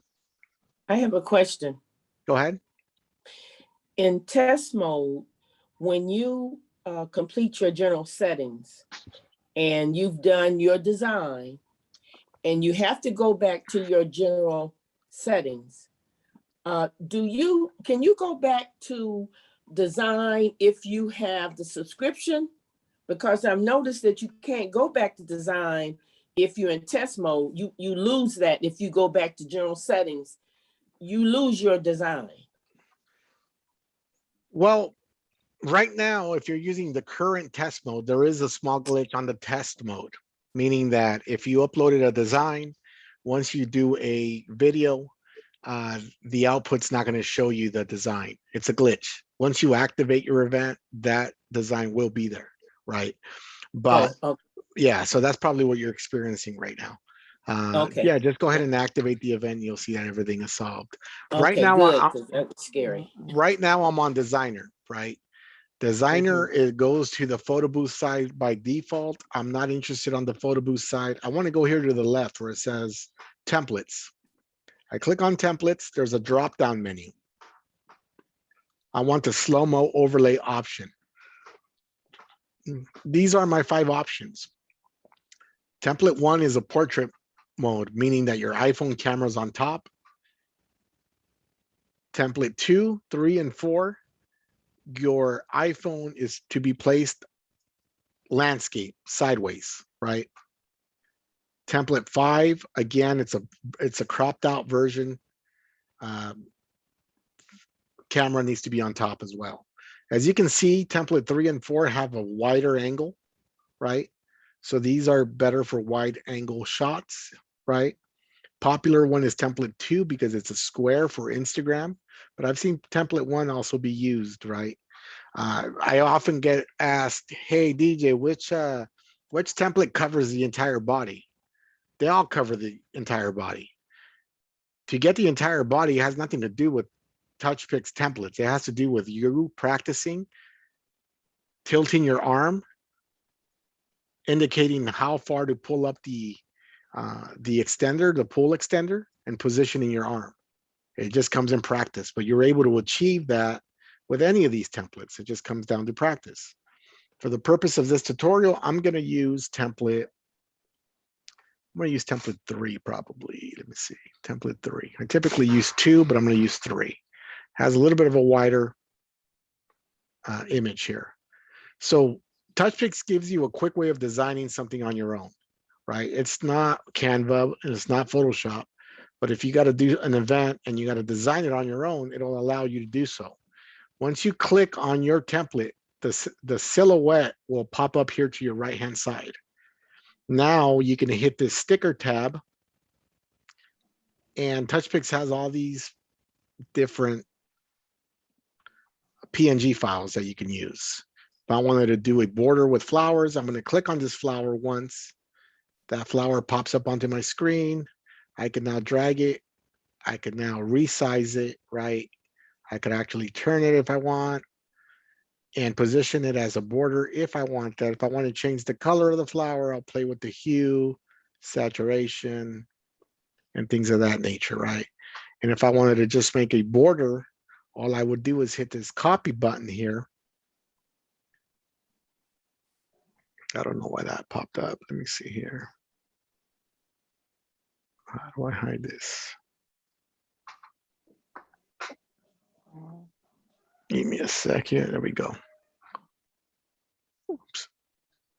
So if I wanted to make a border, I'd hit this copy. And I would just continue doing that if I wanted to make a border. I'm not a good designer. I always get my stuff made, but it gives you an indicator that you're able to do this and design your own stuff within all of these parameters that Touchpix gives you. If you wanted to add text, you can add text as well. I'm deleting these just so I can show you the text option. If you go over here to your left-hand side and click text, you'll see large text or medium text, small text. I'm going to click on large text, and now it appears on your screen. You can drag it down, make this box larger. You go back over here to your left-hand side, and you see this number. If you increase it, the text will get bigger, right? If I want to change the font, I'm going to go ahead and pick some of these fonts here. Maybe I'll choose, let's choose this font here. And if I want to change what it says in here, I'm going to double click in here. You see the cursor blink. And now I'm going to delete this and indicate test video, right? Maybe I don't want it black. Maybe I want it red. I'm going to click red, accept, and now my text is red. Now I can drag it, center it. If I want to make sure it's center, I could hit this enable grid. Now it's in the middle, and disable it, and you're good to go. So Touchpix does allow you to do basic designs, basic text. Okay. Can you change the colors of the stickers? No. Yeah, you can. You have to mess with the saturation, the hue, all those little filters up top, but you can. Will you do background, please? So what I'm going to do now, I will do background. What do you mean by background? There to the left, there's a area called, there's a yeah, background. called background. Background is not used for this. Background's a photo booth template option. Let me explain to you why that is, okay? I'm going to go back to photo booth real quick because I need you guys to understand that. See, this is a photo booth template, right? You see all this white area?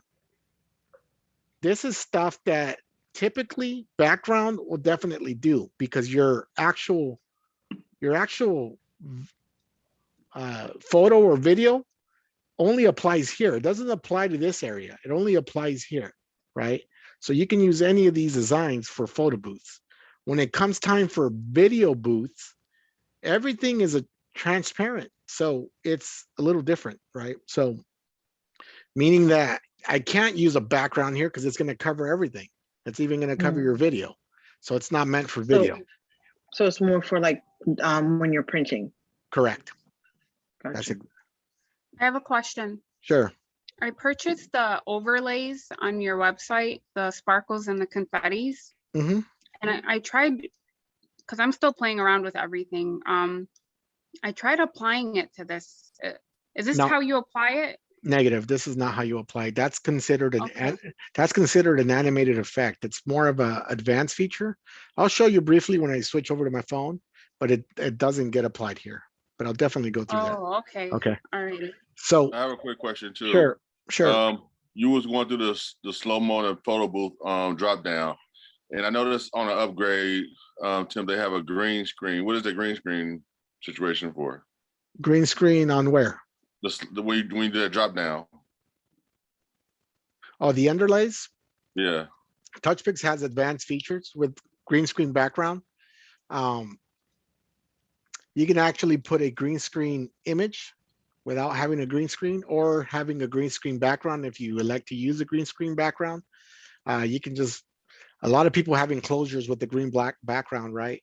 If you have the proper lighting, Touchpix has the ability to transfer whatever is green into whatever design you want to use. So that's what the green screen is about. Okay. Can you I'm add sorry. your?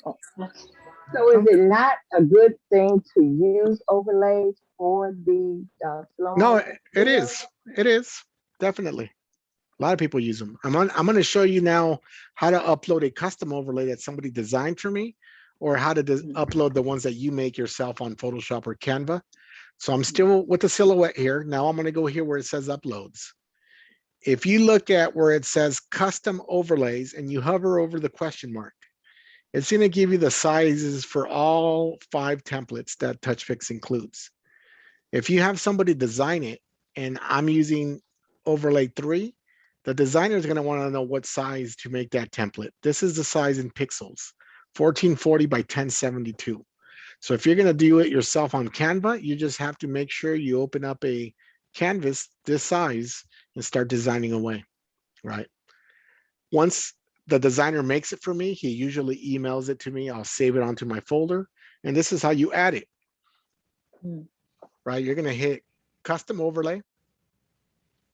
It's going to take me over to, let's see, which one am I going to use? This one. It's probably not the right size, but let's use it anyways. Right. This is my PNG file. PNG means that's transparent. It's just a border. I'm going to hit open. It's going to drop. Mine's not the right size, but I'm still going to use it just for purposes of showing you. Once it drops it in here, I'm going to click on it. And there is the overlay that was designed for me, right? This is the overlay. This is where the video is going to go, right? If I still wanted to add my logo to this, I can still add my logo. So I will go up here where it says sticker and hit browse. I'm going to pretend this Instagram file here is my logo, or I'll use this Touchpix file.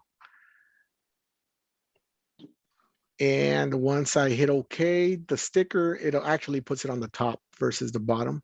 This is the Touchpix logo here. I'm going to go ahead and select it. And here it is. This is my little logo that I can place wherever I want to brand my overlay. Once I put it somewhere subtle where I know that I can use it for it, then I'm going to go ahead and hit add template, right? Once I hit add template, make sure you're adding it to the event you just created, because if you hit this drop-down menu, it's going to show you all these events that I've had in the past, and you want to make sure you add it to the right event. So just hit add template.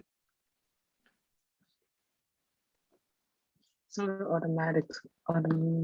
And you are done after this. I know it took a long time to get here, but now I'm going to show you how to transfer it over to your phone. Okay. So now, wait, before you do, I'm yeah. sorry, before you do that, can you tell me what the templates? You said template 2, 3, and 4 are the ones you turn your phone to the side? Correct. Okay, thank you. Once I this have is a question. sure. I did this with the overlay, but the video, I got the overlay, but the video was never there when I. So if you have, you know, so if you have the created. overlay, a common mistake that people make when doing the overlay, you have to make sure that this silhouette right here, you can still see the silhouette, right? Because this silhouette represents your video. If you do not Okay. see a silhouette and it's all white or black, that means that your overlay is not transparent. So it's Okay. Okay. taking up the entire section. And that's what it is. All I'm getting is the overlay. Yeah. So that means it's not transparent. Okay. I got you. Okay, no problem. So I'm going to go ahead and toggle over to, okay, so I'm going to hit my account because I'm going to go ahead and activate this event now. And this is the event that I just did now. I'm going to hit QR code. So now it's giving me a QR code right here. And I'm going to share this screen here because I'm going to go ahead and turn on my phone. I got to mirror my phone so you guys can see exactly what I'm doing.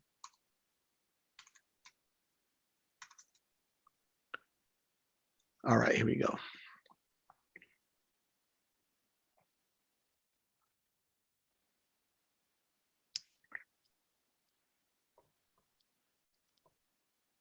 All right, so this is my phone here, and this is my Touchpix app right here. I'm going to go ahead and open my Touchpix app, right? Before I activate this phone, though, I'm going to back up because I want to show you guys where your subscription lives. I told you I was going to show you because it's very important. If you go over to your phone settings right here, you can hit settings. I guess I'm not up to date. Okay. So once you go to your phone settings, you're going to see the banner with your name. This is my business name. This is what I call this specific phone, right? Once you see this banner, you're going to click on this banner. Now you're going to be taken to this list where it says subscriptions, right? I'm going to click on subscriptions. And if you have a Touchpix subscription, your Touchpix will show up right here. And it's telling me mine's about to expire in a couple of months. So if you bought it weekly, it'll give you your expiration date. If you bought it monthly, it'll give you your expiration date, right? If you click on this, it'll tell you, this is where you turn it off and turn it on. So make sure you know where this is at, because this is where you turn it off and turn it on. Okay, so now I'm going to get out of there. I'm going to go back into Touchpix.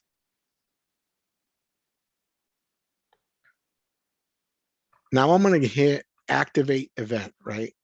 I'm going to go ahead and hit activate event. And I want to activate a normal event. Here we go. It's going to ask you for permissions. Very important that you guys give your phone the permissions it needs. Your camera access. Once you have the permissions, I'm going to scan this QR code. And it just said event recognize. It's going to set up the event. Wait, And you how do I said get that to the only QR works. code? That's on my event, right? You're not going to be able to scan my event. But if you created one, that's how you activate it on your device. I'm going to give it permissions to my local network, to my microphone, and to my Bluetooth, right? Very important to let it also give it access to your camera roll, because that's where it saves all your original files. I don't see my Q code. And if you're using an Apple TV, you're going to go ahead and hit OK. Okay, I'm sorry. Can we just back up for a second? So I created. So if I created the designer section part, how do I see the QR code? Yeah, you're going to want to go back to your up here where it says my events, right? Let me go back to my events. Click on events. Once you click on events, go to your whatever event you were working on and click QR code.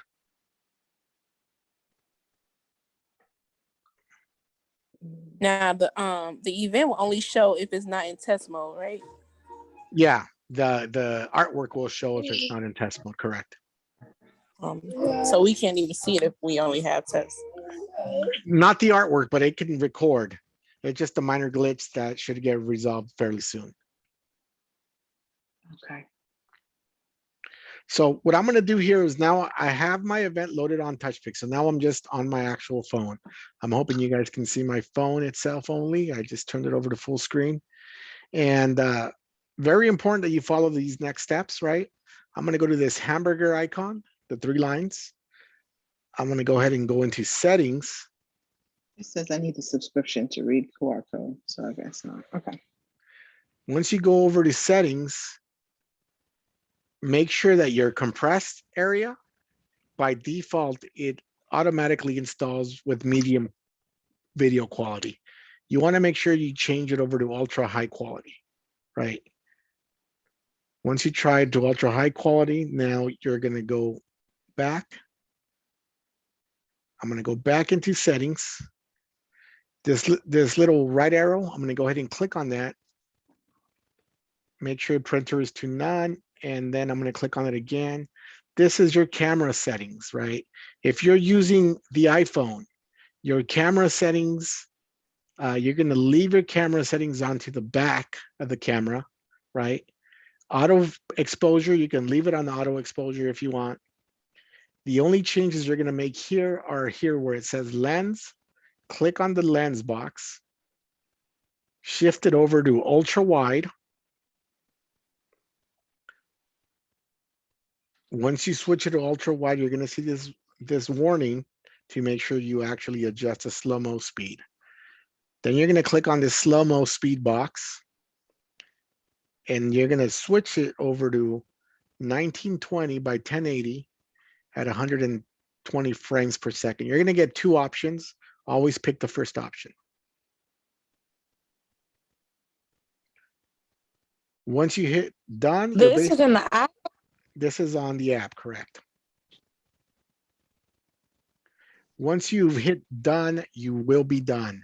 For people that are using GoPros, right? This is where you will make your GoPro adjustment now. If you're using a GoPro 6 or 7, make sure you not only toggle over to GoPro, but you also have to enable GoPro 7 if it's 6 or 7. If it's a GoPro 8, 9, or 10, you do not need to toggle this, and go ahead and connect your GoPro via the app by selecting connect to GoPro. If I hit connect to GoPro, my GoPro's not on, but my GoPro would come out on this list if I wanted to connect to it. That's the only difference with the GoPro users. You go through the exact same setup till you get to this part where you make the distinction of your GoPro, right? And question. Yeah.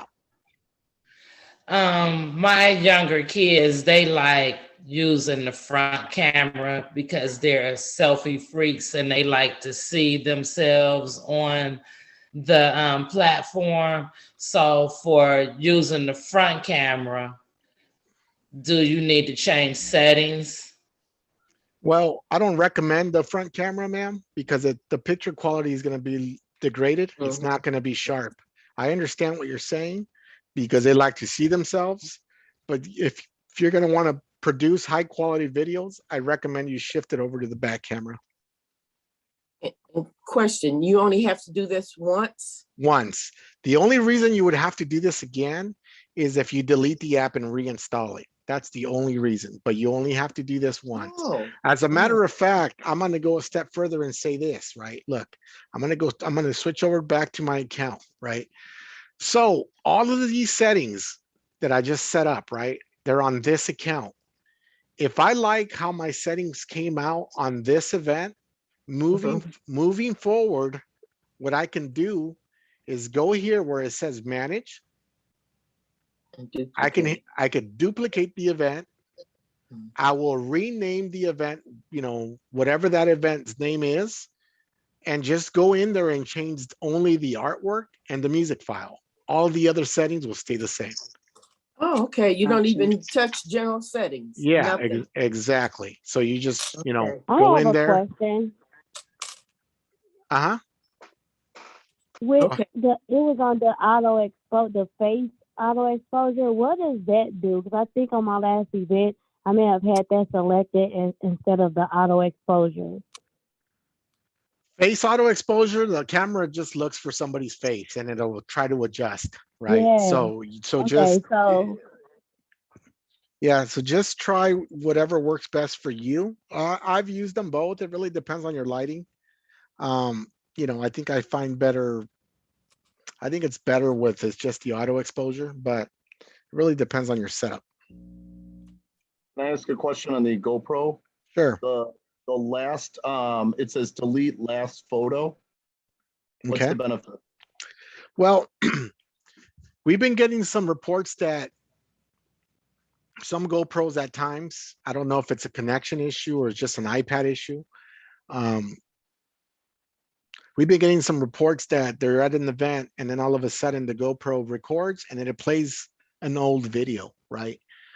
We always tell people to format their SD card correctly, and that usually resolves it, right? But there's been some cases where, for whatever reason, the GoPro, I don't know if it's related to the GoPro, that an older video pops in. If you were to delete that or disable it, that will remedy the situation as well, because it's no longer pulling an older video. It's going to be pulling the current video. Downside to that is that the GoPro actually saves all the original footage on the SD card, right? The uncompressed, I guess, unbothered footage. So you can always use that for promo. So really, if you're running into that situation, I would say disable it if you're having a hard time. That fixes it. I think I got maybe 2 calls out of, that were related to that solved the issue for last week. We're looking into that to see what's causing that, but we're not entirely sure, but that's the fix for that. So I don't know if it's, a cheaper SD card, because the GoPro 10s do use a different variant of an SD card. It's a faster SD card. It's a V30. But, we're looking into that. And to answer your question, that delete the last file will solve any type of software issue that's related to playing an older file. Okay, so if I'm in the middle of an event where I do have that issue, then I just go and disable and click correct. refresh, right? Yeah, correct. I would actually, before you do that, I would actually just do a quick power cycle, which means you just turn off your device, both devices, and turn them back on, and you should be good to go. Okay, thanks. No problem. DJ, I have a quick question for you. Sure. So if are you going to be discussing the sharing station on an iPad at all? Yeah. So I'm going to do it real quick, because I do want to show people. I do want to show people, how to do it real quick, because I think it's beneficial. I think it goes hand in hand. But definitely just want to give people the opportunity to do that. Give me one quick second here. So I will go over it now. I'm just trying to activate it on my iPad. Okay, so I'm going to toggle over back to my phone, because I want to show people how it looks, right? So just kind of forgive this animated start screen that you guys see. That animated start screen. Oh, I think my phone just disconnected. Give me a sec here. Do you guys see that frozen picture? Yeah. Huh? Yes. Okay, I think it froze on me. Let me see if I can get it back in.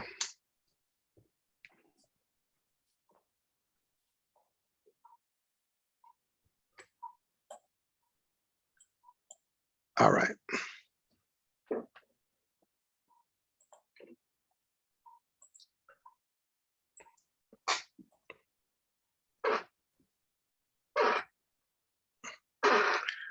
Okay, here we go. So I'm going to hit Touchpix again. Whoa. Is this the view from your iPad? This is the view from my iPhone, correct? It's from my iPhone still. Oh. I'm gonna go ahead and turn on a different camera, and then you guys will see them work together. Like, okay. Just give me a sec here. It's giving me a connection issue.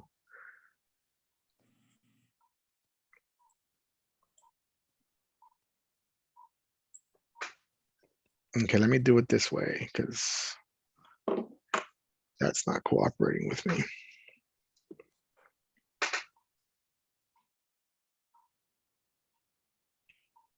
While you're doing that, can I ask you a question really quickly? Sure. Should we purchase like a router or something just in case there are issues with the building if they don't have maybe good Wi-Fi or anything like that? I just got my booth, and so my first event is coming up on Tuesday. Okay. And I'm not sure you know, how the Wi-Fi may be in this building. So I just wanted to make sure that I'm prepared. Yeah, so you can buy a router. I mean, the router it's a good method of doing it. I always try to recommend first learn the software first before you start just dumping a lot of money elsewhere, right? Learn this first. Once you get by this way of doing business, then take on that router, because it's if you're not very familiar with technology, that can be a little tricky, right? It's real easy. For me, it's real easy. But if you're like really not tech savvy, sometimes it's a little hard to comprehend how exactly it works. But the router is a phenomenal way of sharing stuff, right? I'll definitely say that. So if you want to Can see, I go back? Can I ask you a question when you were talking about the router? Is yeah, it better to get the Apple TV box, the Apple box, instead of a router? I would go with the router. I think the router is more useful for this. But the Apple TV box is different, right? It's used as a show enhancer. And I'll show you how that Right. works too. So But it has the internet in it, right? You said earlier it has internet. no, it does not. Well, it doesn't have internet, but it communicates with your phone with its built-in network. It doesn't have internet, like it's not gonna send anything out, but that's how it communicates with your phone. Oh, okay. I was thinking you said it had internet built in. Okay. Oh no. All right. What about an iPad? It communicates with the iPad also, right? It does, correct.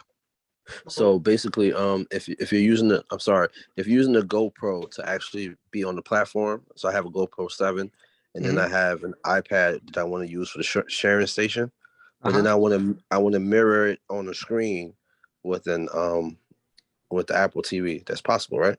It is possible. Okay. So DJ, really quick too on the same topic with the Apple TV, and because it communicates directly with the iPhone, there's no internet connection needed. With that being said, once the video is put together and then it puts the QR code underneath the video, so the customers, they still would need the internet connection as far as scanning that QR code to get that video. So let me show you this. That way I can just knock two birds out with one stone. Okay. So check this out. Check this out. So I have my Apple TV here. So I have my Apple box right there, if you can see it. It's connected to this TV here, right? Give me a sec here. Let me bust out. Move some stuff out of the way. Okay, here we go. So this is my iPhone here, right? It has my attract screen that is not looking good because it's meant for an iPad. As soon as I tap on the attract screen, I'm going to tap on it now. It takes me back to the normal touch screen, Touchpix interface. The way I'm going to go ahead and mirror this with the Apple TV is I'm going to grab my finger from the top right-hand corner. I'm going to drag it slowly to the middle of the screen. It opens up what's called the control panel. The control panel now has this screen mirroring function here, this double screen. And now you're going to see my Apple TV there, 360. And look what happens once I select it. It now turns into, let me see.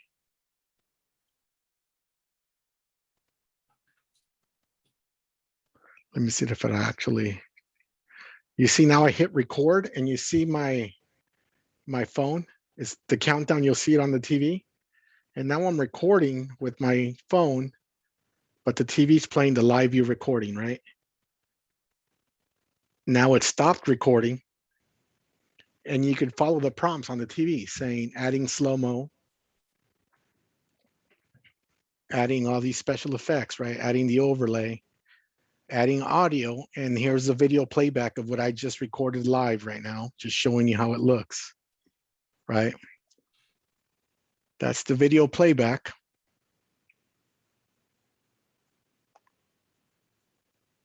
I have the volume down, but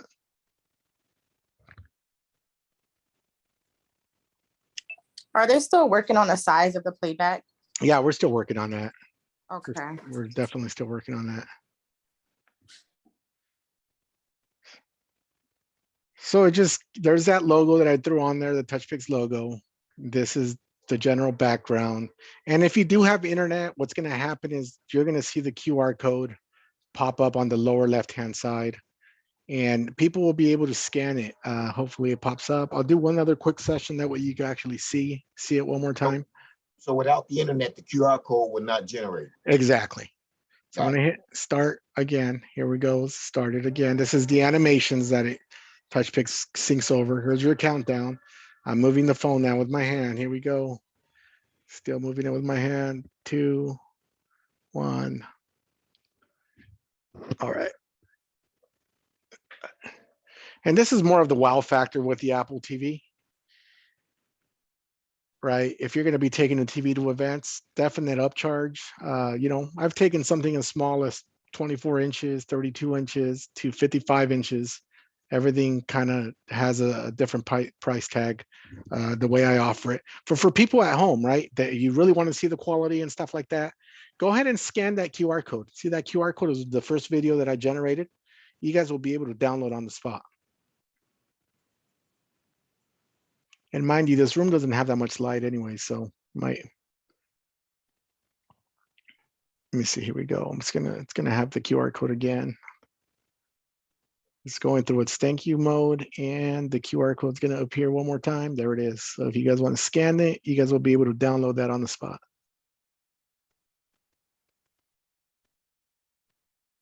Leave it out there for 5 seconds. 4, 3, 2, 1. All right. So now people are asking also about sharing stations, and this is the quickest way to explain the sharing station, right? DJ. Yeah. Do you have you ever update on the? I know you're working on having multiple iPads for sharing stations, multiple sharing stations. Yeah. So it's I'm working with a copy right now of one. It's just a matter of us working out the bugs. There isn't very many, but it's coming down the pike. You'll be able to see that update sooner than expected. To set up a sharing station, right, you're going to want to go ahead and scan the QR code. I didn't show you how I did that on this iPad, but it actually now has a sharing station activation. So when you scan it, it'll say activate event sharing station, right? I did the sharing station. Before we go there though, I want people to understand how the way the iPad works. For it to be successful, you're going to need to go into your iPad settings first. Once you're into your iPad settings, you're going to want to go over to Airdrop. Make sure Airdrop is set to everyone, right? After you do that, on the left-hand side, you're going to see a category called display and brightness. Go over to the display and brightness. To the right, there's going to be auto lock. You're going to want to hit on auto lock, and you're going to want to set it to never, right? What this prevents the iPad from doing is from going to sleep. Once it goes to sleep, typically that loses the connection, right? Once you have that set, you're going to go into Touchpix. You always start with the iPad first. You're going to hit gallery. Once I hit gallery, you're going to see a letter with a circle on it. I'm going to tap on that letter, and you're going to hit activate receiver. The iPad's always the receiving device. So hit activate receiver. That Sorry, turns. can you back up a little bit? So you said when you go into Touchpix, what do? You hit gallery. Okay. Then you're going to see the letter with the circle. Tap on the letter with the circle and hit activate receiver. So now I'm going to go over to my iPhone. I'm going to do the same thing because the iPhone's secondary. And then I'm going to hit the little letter and hit activate sender. And now sees the name of my iPad. I'm going to go ahead and select that. It says success. I exit out, and you're going to see those 2 videos pop up. Those 2 videos that I just did as demos, right? You're going to see them pop up here real quick. Once that lights up, that means that it's an active connection, VR, because it used to be white. So there's one video. I'm waiting on the second video to come in. Do you have to do this every event, or is it just a one-time done? It's a one-time thing per event, correct? Okay. So now the second video came in. So now pretending that my client walks up to the sharing station and wants to share this, they're going to click on their thumbnail and they could actually have all these options here to share, right? Airdrop, QR code. The QR code will look like it's not loaded yet. SMS text. Email, if I wanted to do email, right? You have to make sure the iPad is close to the phone too, because it's Bluetooth, right? There has to be within, we recommend within 10 to 15 feet. Doesn't have to be super close, but it can be over that, right?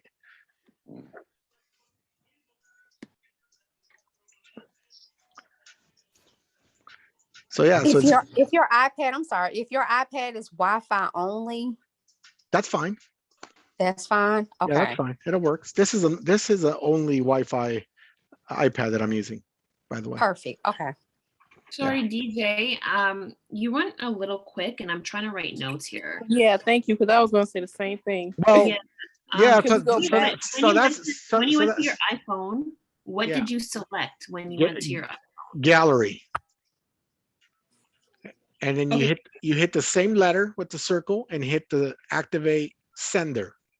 Your iPhone is the sender. Would you be putting this on YouTube? This will be on YouTube. It'll be on DJ Duke's YouTube page. Yes, I can go back. Yeah, go back into my page. You said DJ. Yeah. DJ. Correct. Quick question. Do the iPhone, do you have to put it on airplane mode as well? Well, if you're using your personal iPhone, I said I was going to cover that. Yes. If you're using your personal iPhone, I strongly suggest you do that. And but if I'm not, I use my iPhone 11 for my business, so it don't have to be on airplane mode. Correct. Unless you get phone calls on that phone. No, I don't. As you can see, my phone that I use, it's on airplane mode. It's on airplane mode. You go into your settings. You go into your settings and make sure you set it to airplane mode, the top toggle. Airplane mode automatically turns off your Wi-Fi though. So once you hit green, make sure you turn on your Wi-Fi. Okay. Do the Wi-Fi have to be on or off? Let it be on. It has to be on. Okay. Wi-Fi has to be on. Correct. What happens if a call just happened to come in, just out of curiosity? Yeah, and it's not on airplane mode. More than likely, it's going to interrupt your session, that recording session, and it might fail. Right. Okay. Now, can I get your YouTube again? Yeah, it's DJ Duke, D-U-K-E. Now, did you say that the customer's phone has to be within 10 to 15? No. Of the sharing station? This is between your iPad sharing station and your iPhone from one another. My iPhone? Yeah. But if you're using an iPhone to do your 360 video capture, then the sharing kiosk needs to be between 10 and 15 feet, no further than that. Okay. Hey DJ, I'm sorry, I was turning on my iPad when you started off initially. What was it that you wanted with the iPad to do in the beginning? You should put something as never. Settings. AirDrop is on to everyone. Okay, the AirDrop. Yeah, and then display and brightness is on to auto lock. Never. Display and brightness, auto lock, never. Does this apply to the phone too? The camera itself? The phone? Yeah, you can do it that way. It's not going to hurt. It would improve it for sure. Okay. I'm just starting out, DJ. I haven't had an event yet because I just got my booth, but I'm going to perfect the iPhone first and then go into the sharing stations and all of that. I got one thing at a time for me. Okay. One last thing I wanted to show you guys before we conclude this call is here. If you go into the Touchpix app, right, and you hit settings, I didn't cover this part here. And if I go over to session and go to where it says video effects, these are the effects that I can choose. All of these effects here, right? Let me put this down real quick so I can better get a better angle. Here we go. So I'm going to use 2 samples here. I'm going to use this effect called, let me see. Let's go video effects. I'm going to use snapshot. I'm going to select snapshot here. Once I select snapshot, it's going to drop it down to this middle screen here. I'm going to select snapshot down here. And now a timeline opens up, right? This represents my video. This whole blue line right here that you see, it represents my video. I only want the effect to be applied at a certain portion of the video, between 0.2 to 0.5. That's where I want the effect to be applied, right? This post roll that you see right here, if you have a promo video for your company, that's where you're going to load it. Your video needs to be saved onto your phone for you to load it. In my case, I'm going to hit post roll. I'm going to hit files. I'm going to look for it on my phone to see where it's at. And just my luck. Let me see if I have it saved on my actual phone. Well, okay, this is my post roll right here. It's a file that I saved onto my phone. I now loaded the file. One more thing I want to show you here before I do a quick demo of what that looks like. The glitter pack. Somebody mentioned the glitter pack. If you bought the glitter pack, you're going to want to use this effect here called overlay black. Okay. Let me update my, okay. You're going to use this effect called overlay black. I'm trying to look for it here. Here it is. It's going to pop up on my screen right there, overlay black. Yeah. I'm going to select the file because I saved those files on my phone. I'm going to hit choose file. Files. You gonna get up? How far is it? Okay, now I'm going to go to where I store those files. Give me a sec here because I have a. This is for the sparkles and the light leaks and the. Correct. Okay. Correct. So I'm going to give you an example how that works. So I store those files on a specific folder just because I have a lot of different stuff. Give me a sec here. It's okay. Okay, so those files are stored under this confetti folder. Yeah. What I like about those is they're all categorized by template. So I'm going to use template number 3 right here. You select it. It has to match the size of The template, correct, that you're using. So overlay black. Make sure you load it. This is a recording, so you guys can play it back. I loaded the snapshot, loaded the overlay black. So now I'm going to hit go back and check this out. Okay, I want to show you guys. This is pretty cool, actually. I want to ask you a quick question too. Yeah. Let me just show this real okay, quick. No problem. Do that. So I'm going to go ahead and hit record. Look at the TV again. The TV's bouncing. Here's my countdown.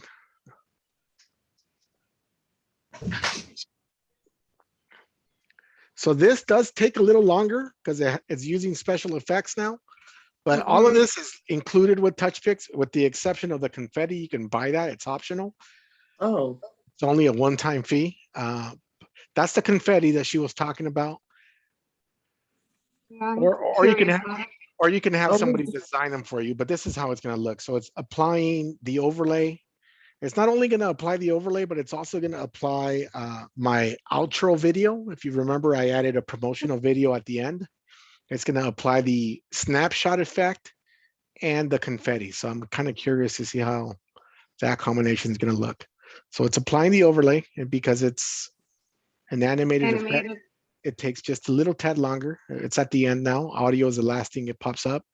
So is that going to be every time it's going to take that long? Yeah. So what did you say had to match the template size, the overlay? Yeah. No. Yeah. So you see the confetti? Okay. You see the confetti pop in and out? Yeah, yeah. Now we do that before we take a video? That you only load that once and then you're good for the rest of your sessions. So we can do that at home? Correct. Okay, and they'll be ready for us when we get to the event? Correct. Okay. You can do that way, and it loads up, and you're good to go. I just wanted to show you that's how you load up those confetti packs. Yeah. So And these and you are they, have to have the black overlay. You have to put the overlay black every time you use the bells and the whistles. Yeah, and what I want to say too, look, I want to show you guys before, because I get a little, I get excited when I when I show some of these features. Give me a sec real quick. What I want to show you, let me see if I can do this. And DJ, are there just special, only certain type of effects that works with Touchpix? Yeah, these are MP4 effects, right? These are MP4 effects for sure. And let me see if I can show you guys something real quick. Can I ask you a quick question Go about, ahead. about the post rolls and all that stuff? So Yeah. I was playing with the green screen, and it looked like you couldn't do JPEG or PNG. Is it only video with green screen? No, let me see if I can show you real quick, man. With the green screen, you can do a lot of different things. Because when I had it on the back of my when I loaded it to my phone, the picture as a PNG or JPEG was shaded, like I couldn't touch it. So I created a quick video, but then that's when I was able to use the green screen. It seemed like, but as a still photo, I wasn't able to use it. It seemed like it was just shaded. I'll show you. I'll show you the screen feature. Give me a sec, real quick. Yeah. I'm just trying to find the right videos because. So I'm going to show you a couple of videos for the green screen, right? Let me see if I can find the one that I wanted. So while you're looking for that, can I ask a question? Go ahead. Go ahead. As far as the Apple TV box, you're saying that it's better to get a internet router than a Apple TV to eliminate the Apple TV, or get the Apple TV and the router? I'd rather get the router. If you have a choice between both, I think the router is probably more beneficial for you. And why is that? I have a question, please. The router is more beneficial in the sense that it's going to guarantee sharing your content, whether you have internet or not. So if you're into saving a little bit of money and not using a hotspot later, the router is probably your best bet for that. Will the television still work real well with the router? I'll be able to mirror and all that. If you have an Apple TV, yes, but no, it's not an Apple. If the router doesn't have the Apple TV, I mean, if you don't have the Apple TV, or your TV doesn't have the app for the Apple TV, then no. You need the Apple TV to mirror. But the box will allow my television. It's a Roku. It's not an Apple television. No, and it doesn't have the Apple app. It's not going to work. It's not going to work that way. It's specifically designed for the Apple TV. Correct. The router or the box? The box. He's talking about the Apple TV box, correct? Correct. It has to be an Apple TV. Correct. Here's the Apple TV box that I have. I bought mine on OfferUp for $50. Yeah, you can get them cheap. You can get them cheap. Yeah, I mean, this is like the 3 or the 4, and I have this set up in my garage just for testing, and I have my sharing station behind me, and it works. You do need a router. Like I use the router for the sharing screen, which I know, DJ, you're going to talk at another time how to do the QR codes where you can launch it. But there's so much more that, that you can do with Touchpix.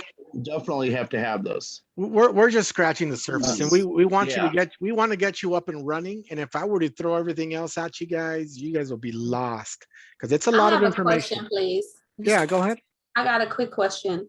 So I'm not going to ask another question. I'm going to ask, since we on this router thing. So to make sure I understand correctly, are you saying, so if I have an Apple TV and I have an Apple box, does my Apple box take the place of my router?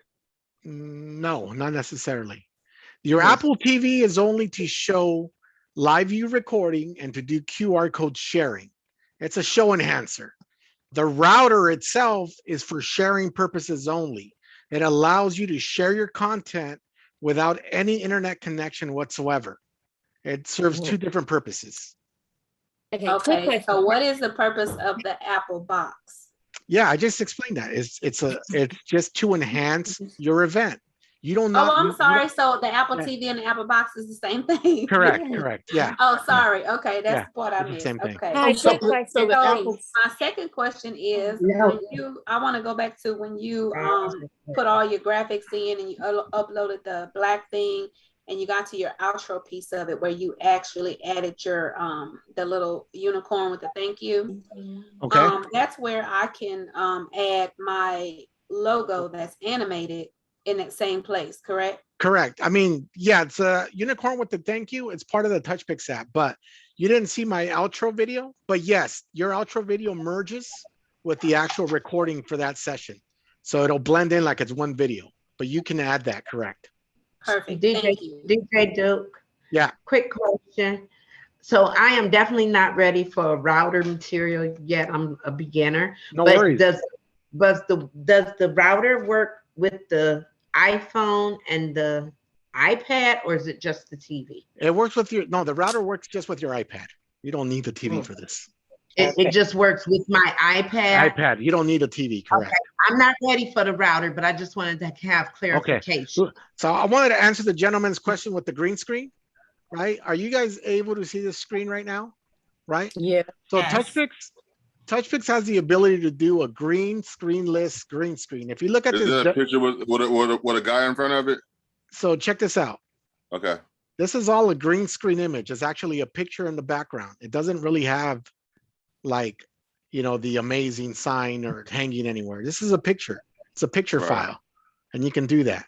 So that's part of the green screenless background. But if you guys look at this here, which I want to show you real quick, let me go back. Now I'm going to show you this here. This is one of our good users here. Let me see. Oh, I went back too far. So she here, if you go into the group and you just type in green screen, you'll get some demo items, right, from people that are actually users. Okay, so I'm going to play Ida here. She's a cool user. So it looks a little blurry right now because of my internet speed. But she actually had a enclosure, right? Damn, I wish I could get you guys a better quality of the settings. She's using an iPad. So it's actually an iPhone, but you can see her lighting still. Let me give you guys a better example of that. My internet is just super bad right now because of the storm. But so why do you see her So lighting? her background on that light video, inside of that it? green screen was actually a picture. it's actually a picture, correct? That See, is a lot of She people. has extra light inside. That's the light we saw. Exactly. So these are the green screen enclosures people buy, and technically the green, they can turn it into anything that they want. It can be any picture. It can be anything. Oh, wow. It could be you in Vegas. It can be, look, and this is the one that I wanted you show you guys here is the one that actually the developer is the demo that he has. Also go to his YouTube page. You're going to find a lot of useful tips that are pretty handy for you guys. But this is actually one of the best examples that I can show you for green screen here. Video green screen, right? So check what he does here. If you guys haven't seen this here. So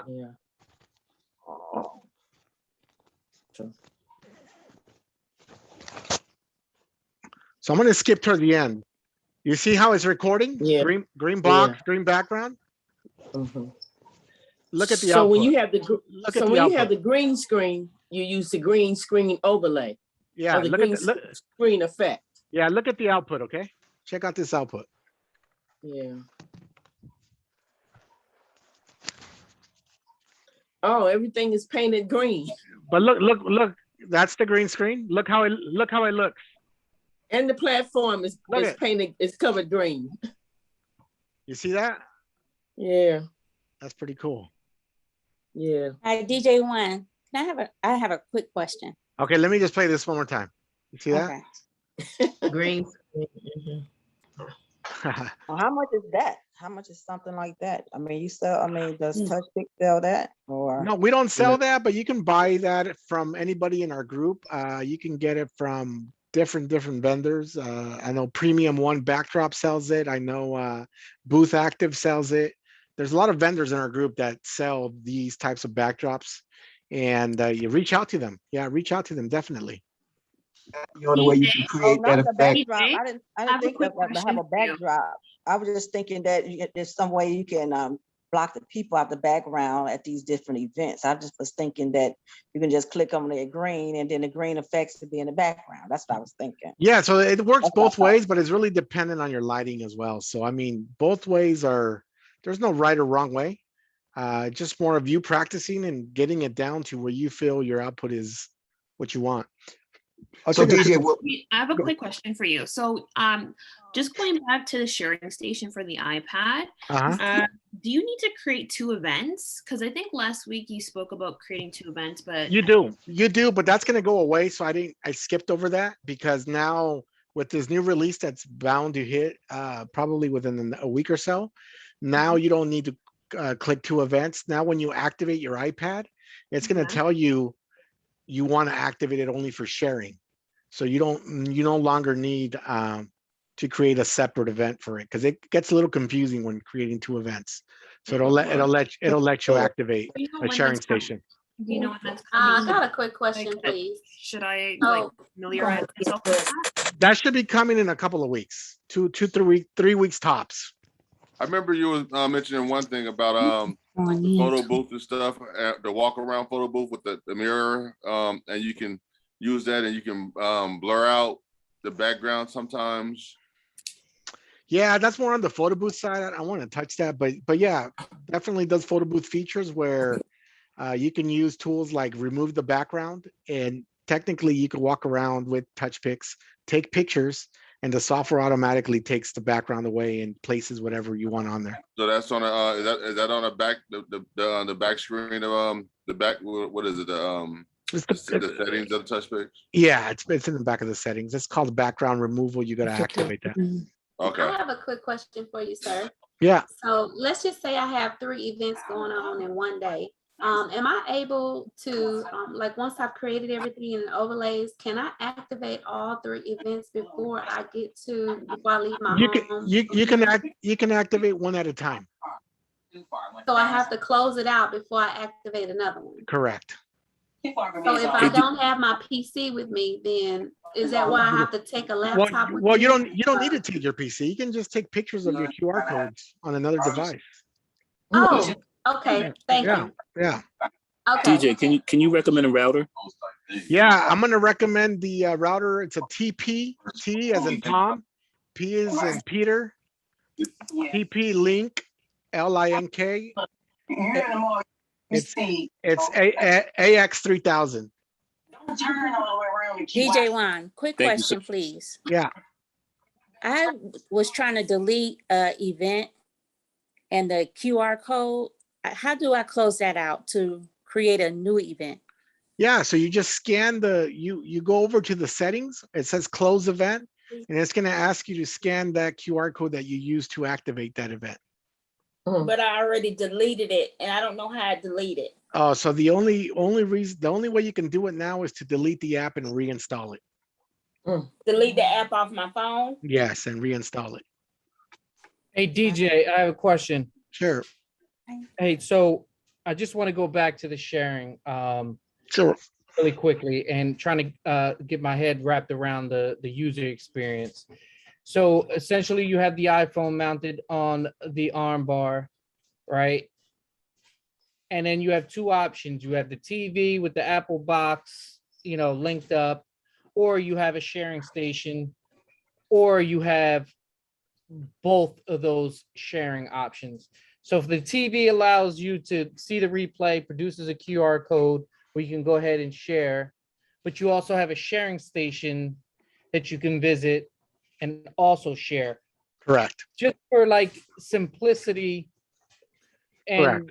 reduce redundancy, do you typically choose one or the other? Do you have both those options available? Yeah, so look, I'm gonna show you guys a video of my option, and this is one of my videos, right?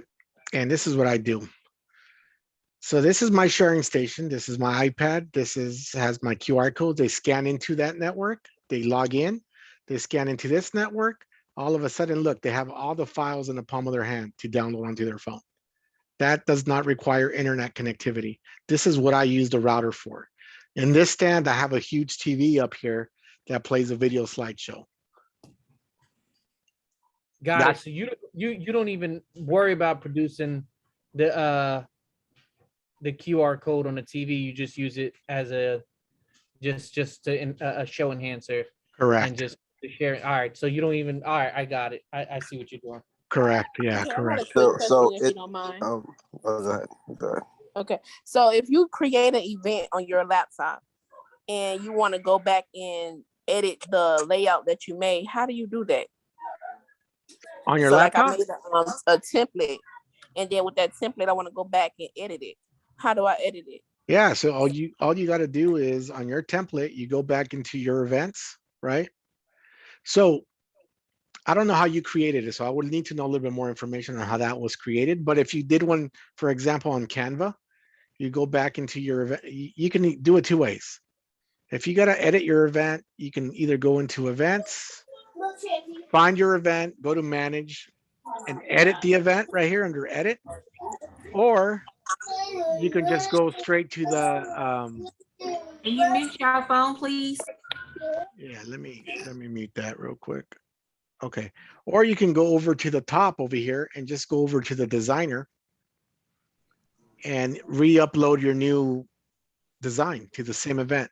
As soon as you hit update, right? So if I go over to templates, Slo-Mo overlay, say I was using this, and I pick a new template, once I edit this and hit add, that automatically takes over the previous one. Okay. The question I had in terms of with the sharing again. So if you do have an Apple box, it doesn't have to be an Apple TV. It could be a regular TV. Yeah. Okay. People get confused because it's called an Apple TV box. So people think that it's an actual like TV made by Apple. No, that's not the case. Okay, Man. so it can be anything. Okay. Yeah. And then also, in terms of like people that do designing, I know you mentioned before just people on Facebook. Would you be able to like give some designer names or? Yeah, so there's a lot of people that do my designs, right? I use this guy here. His name is Keith Freeman. He does these animations for me, right? I'm using Touchpix here for a roaming photo booth, right? So he does all of this stuff. I use Keith Freeman, like I tagged him here, right? Okay. Even these backdrops, I tagged the company here, Premium One Backdrops. This is her name. I'm using a mirror booth here for something totally unrelated, but I'm using Touchpix as a roaming photo booth still. So there's another guy by the name of Matt Calvert. Let me see if I can get one of his files here. This is Matt Calvert right here. I might not play this because it's weird. I think it's you see these animated overlays. I can't make it bigger because it's gonna censor me. So all this is animated, right? It has the moving square, the name of the bride and groom, and then you're gonna see some curtains at the end pop in. You see these curtains here? And now it has my logo, the name of the bride and groom. I can't make it bigger because I think it's gonna censor me if I make it bigger, but yeah, his name is Matt Calvert. There's a lot of designers out there, man. It just, it's just whoever has your style. Everybody has a separate style. Find somebody that has your style and rock with it, man. Okay, I have a quick question. As far as that Apple box, we have to get service. No, you don't. No, Apple box is a one-time fee. That's it. Oh, no charge. Oh, so once you buy it, you just use it? Yeah. It's designed for you just to mirror your iDevices. That's it. That was a good question about the TV because I was thinking I had to go buy an Apple TV, but as long as I have the box, the TV, whatever TV I use. The box. Yeah, that's how I understood it too. When he said it the first time. So yeah, sorry, I'm glad you clarified that. And sorry, I think a lot of people get that misconception, right? Because I say it's an Apple TV, but it's not really what I meant. And then also after your events, is there a link that you could kind of send everything to your Oh client? yeah. So this is it right here. So if I go over to events, right? If I click on, I'm gonna log you back in. It's logging me out. If I go here to my events, oh, okay, I'm gonna play them this way here. I'm gonna share some of these here. Let me see, sharing station. I'm gonna go to the second one. Okay, so this is if I go to the, so know this, every event, you're gonna have your own gallery. This gallery, whether you have an active subscription or you're not actively paying for it now, Touchpix will save this for you in your account for up to a year, right? So all you do when you're done, you just click on your gallery here. This gallery has a link. So this link here is called public URL. You're gonna cut and paste this link. This is your web gallery that you send your client. Cut and paste it from the top of the website, and this is what you send them. This is an event that I did for a Sweet 16 type of thing. So this is the video for that. I could definitely blow these up, right? Give you. This is in the case of you don't have a sharing booth. You just send it the day after to your No, client. you could send it at the end too. Okay. And that's in the gallery, right? Correct. You went into, okay.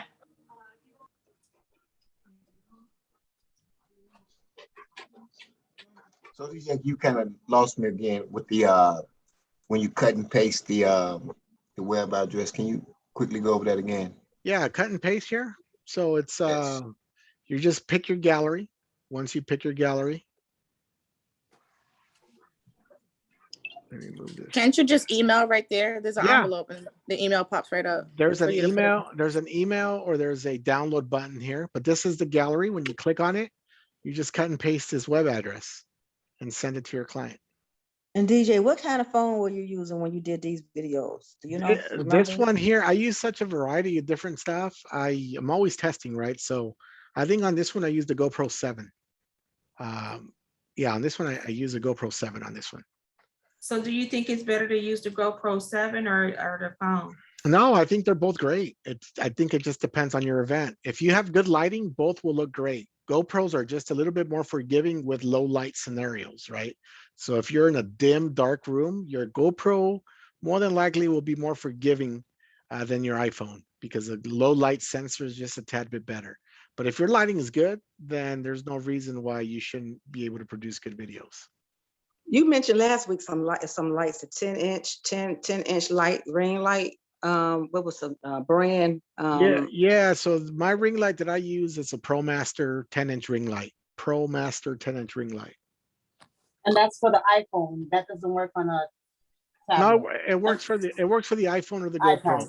Yeah, not for the iPad. Correct. It's too small. Could you recommend one for the iPad? I haven't ran it across anything that I actually tried with an iPad. So I wouldn't exactly know. The iPads are so Pro Max 10-inch. You get that from like a Best Buy or something, or online. Online's your best bet all the time, I think. You said what now? $119. I think you said that light was last week. I think it's still the same price. Where do you get that at Best Buy, you said? No, you can get that online. So online, just go to promax.com. Yeah, you get that online. Let's see if I can show you guys something else. Let me see. I'm gonna try to see if I can find the one with a wedding. And man, I got a question, man. I got the green screen, the enclosure. I haven't got it yet. I should get it about like another week. Okay. The glitter, I mean not the glitter, but the glitter things inside where you can shop. You guys had like a green screen, like an app in there you can purchase. Are you guys close to getting that back up for the green screen enclosure? Oh yeah. It was just taken down because of the file size. I think we're reducing it. But that should probably come up soon. Okay, appreciate it. And you said that was called ProMaster or Promax.com? ProMax, I believe. Thank you. Yeah, Pro Max. So I remember you saying you were going to show us about the audio, how to use the for the audio side of things. Yeah, so let me see if I can go back in there real quick. I'm just trying to see if I can. I think you said it's called Audio Jungle, doesn't it? Yeah, I'm just trying to show you guys. Oh, here, maybe it's this one here.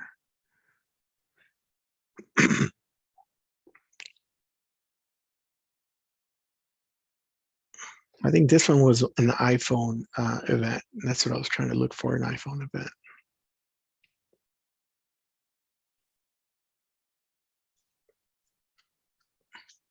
It really depends on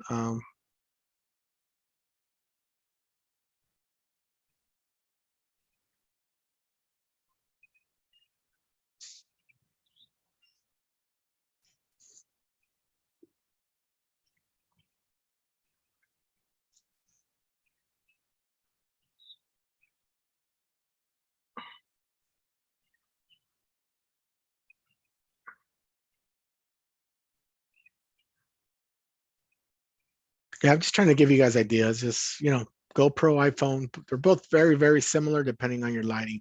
So yeah, let me show you guys what's up with the music file real quick.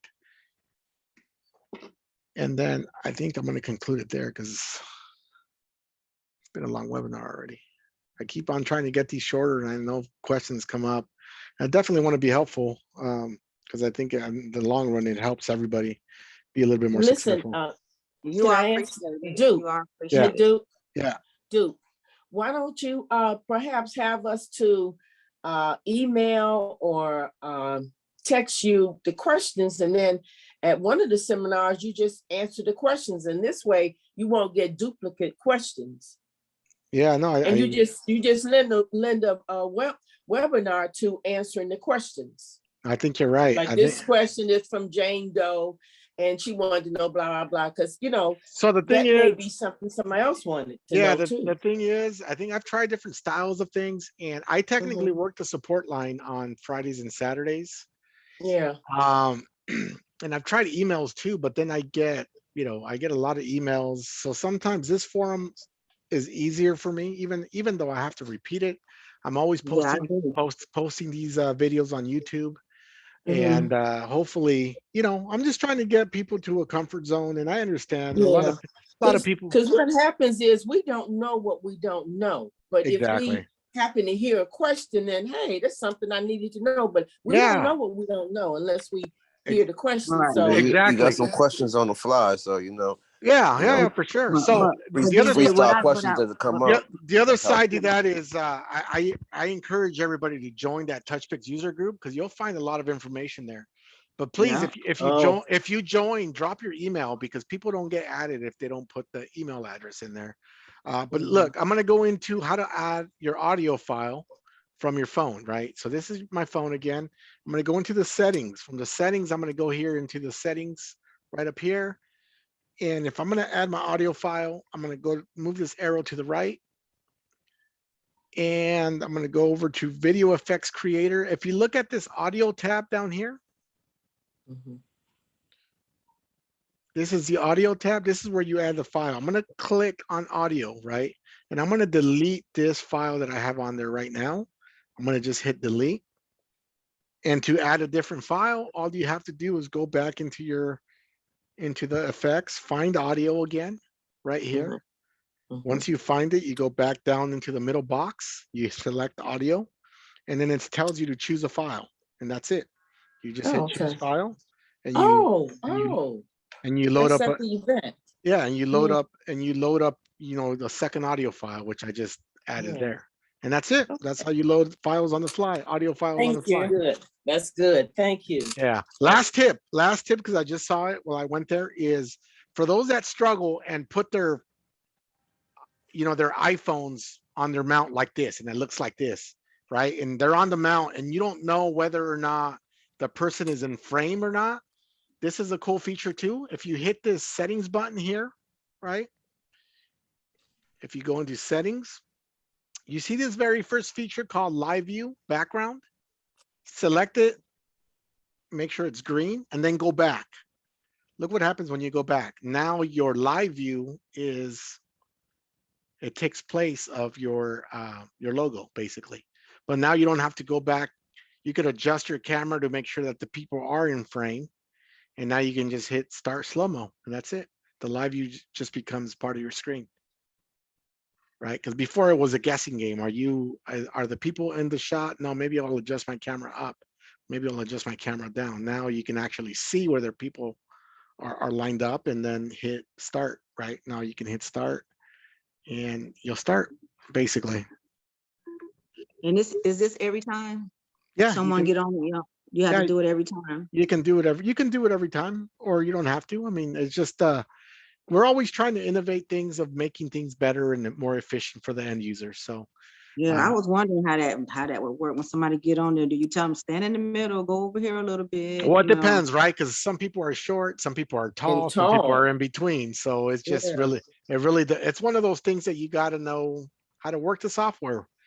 But you're not going to know till you practice. And it's, this is the tool. This is something that you guys can do while you guys are practicing. And look, we're open, like I said, Monday, Tuesday, Wednesday, Thursday, Friday, Saturday. There's no other photo booth company that has a support team that we have. We may be small as far as support, but we try to help everybody. But just be patient with us. If we're not answering the phone, we will call you back. We take pride in clearing out our phone queue, and it just depends on the order that it comes in. We get calls sometimes. Sometimes there's 2 of us, and there's like 10 calls coming in at the same time. So naturally, we can only get to whoever we're helping at the time. But we'll call you guys back. And just you hang in there with us, and we'll definitely take care of you guys. And if you guys want immediate answers, join the group. Drop in your question there. We have moderators looking at the group and they will point you in the right direction, or at least they'll send us a private message saying, hey, this person's really having a hard time. They're at an event, and we'll prioritize you. Right.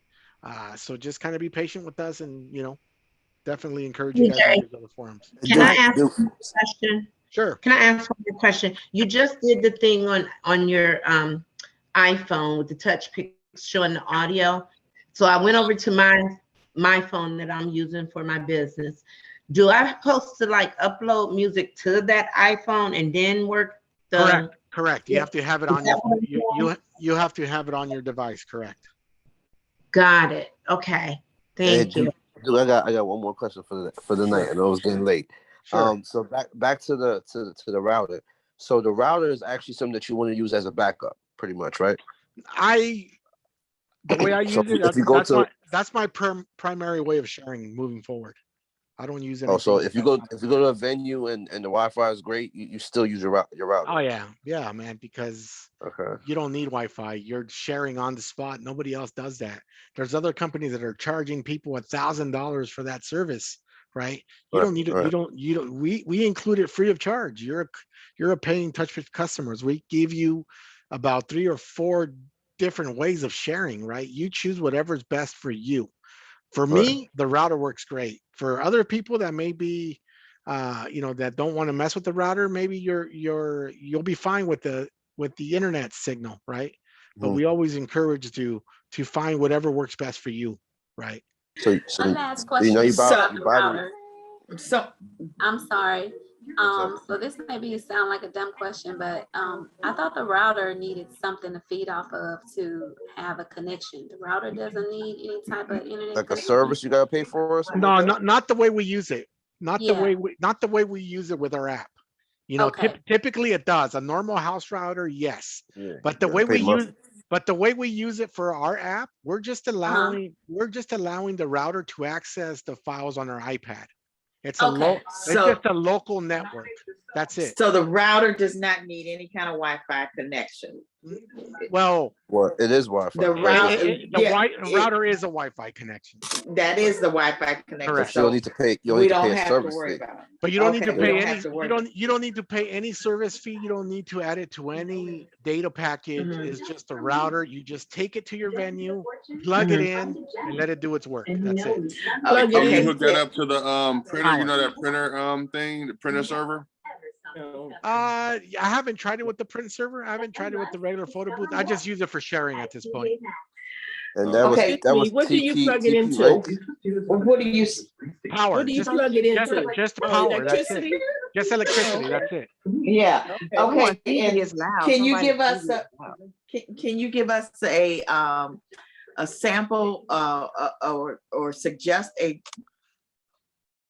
Sorry, set it up. sorry if you guys can unmute yourself. I think I was hearing a lot of background noise. I don't know who was asking. can that you question. give us a router that we can use? Do you have a suggestion? Yeah, so of a router? I think I mentioned it earlier. It's Yeah. called Okay. TP Link AX3000. If you guys go to the YouTube page, right? This will give you a better idea, right? This will give you a better idea. If you go to YouTube and type in Touchpix, we have an official Touchpix page.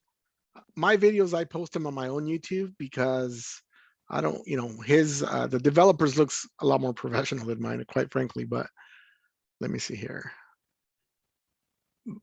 And I like to keep it separate. So look, he's giving you an That's how to example. set it up, right? Oh, that's it. Go here. This video is the one you guys want to see. Internet free sharing, Scampix. It goes over the router and it goes over exactly how to make sure you enable the connection. So go over to the Touchpix YouTube page, follow it.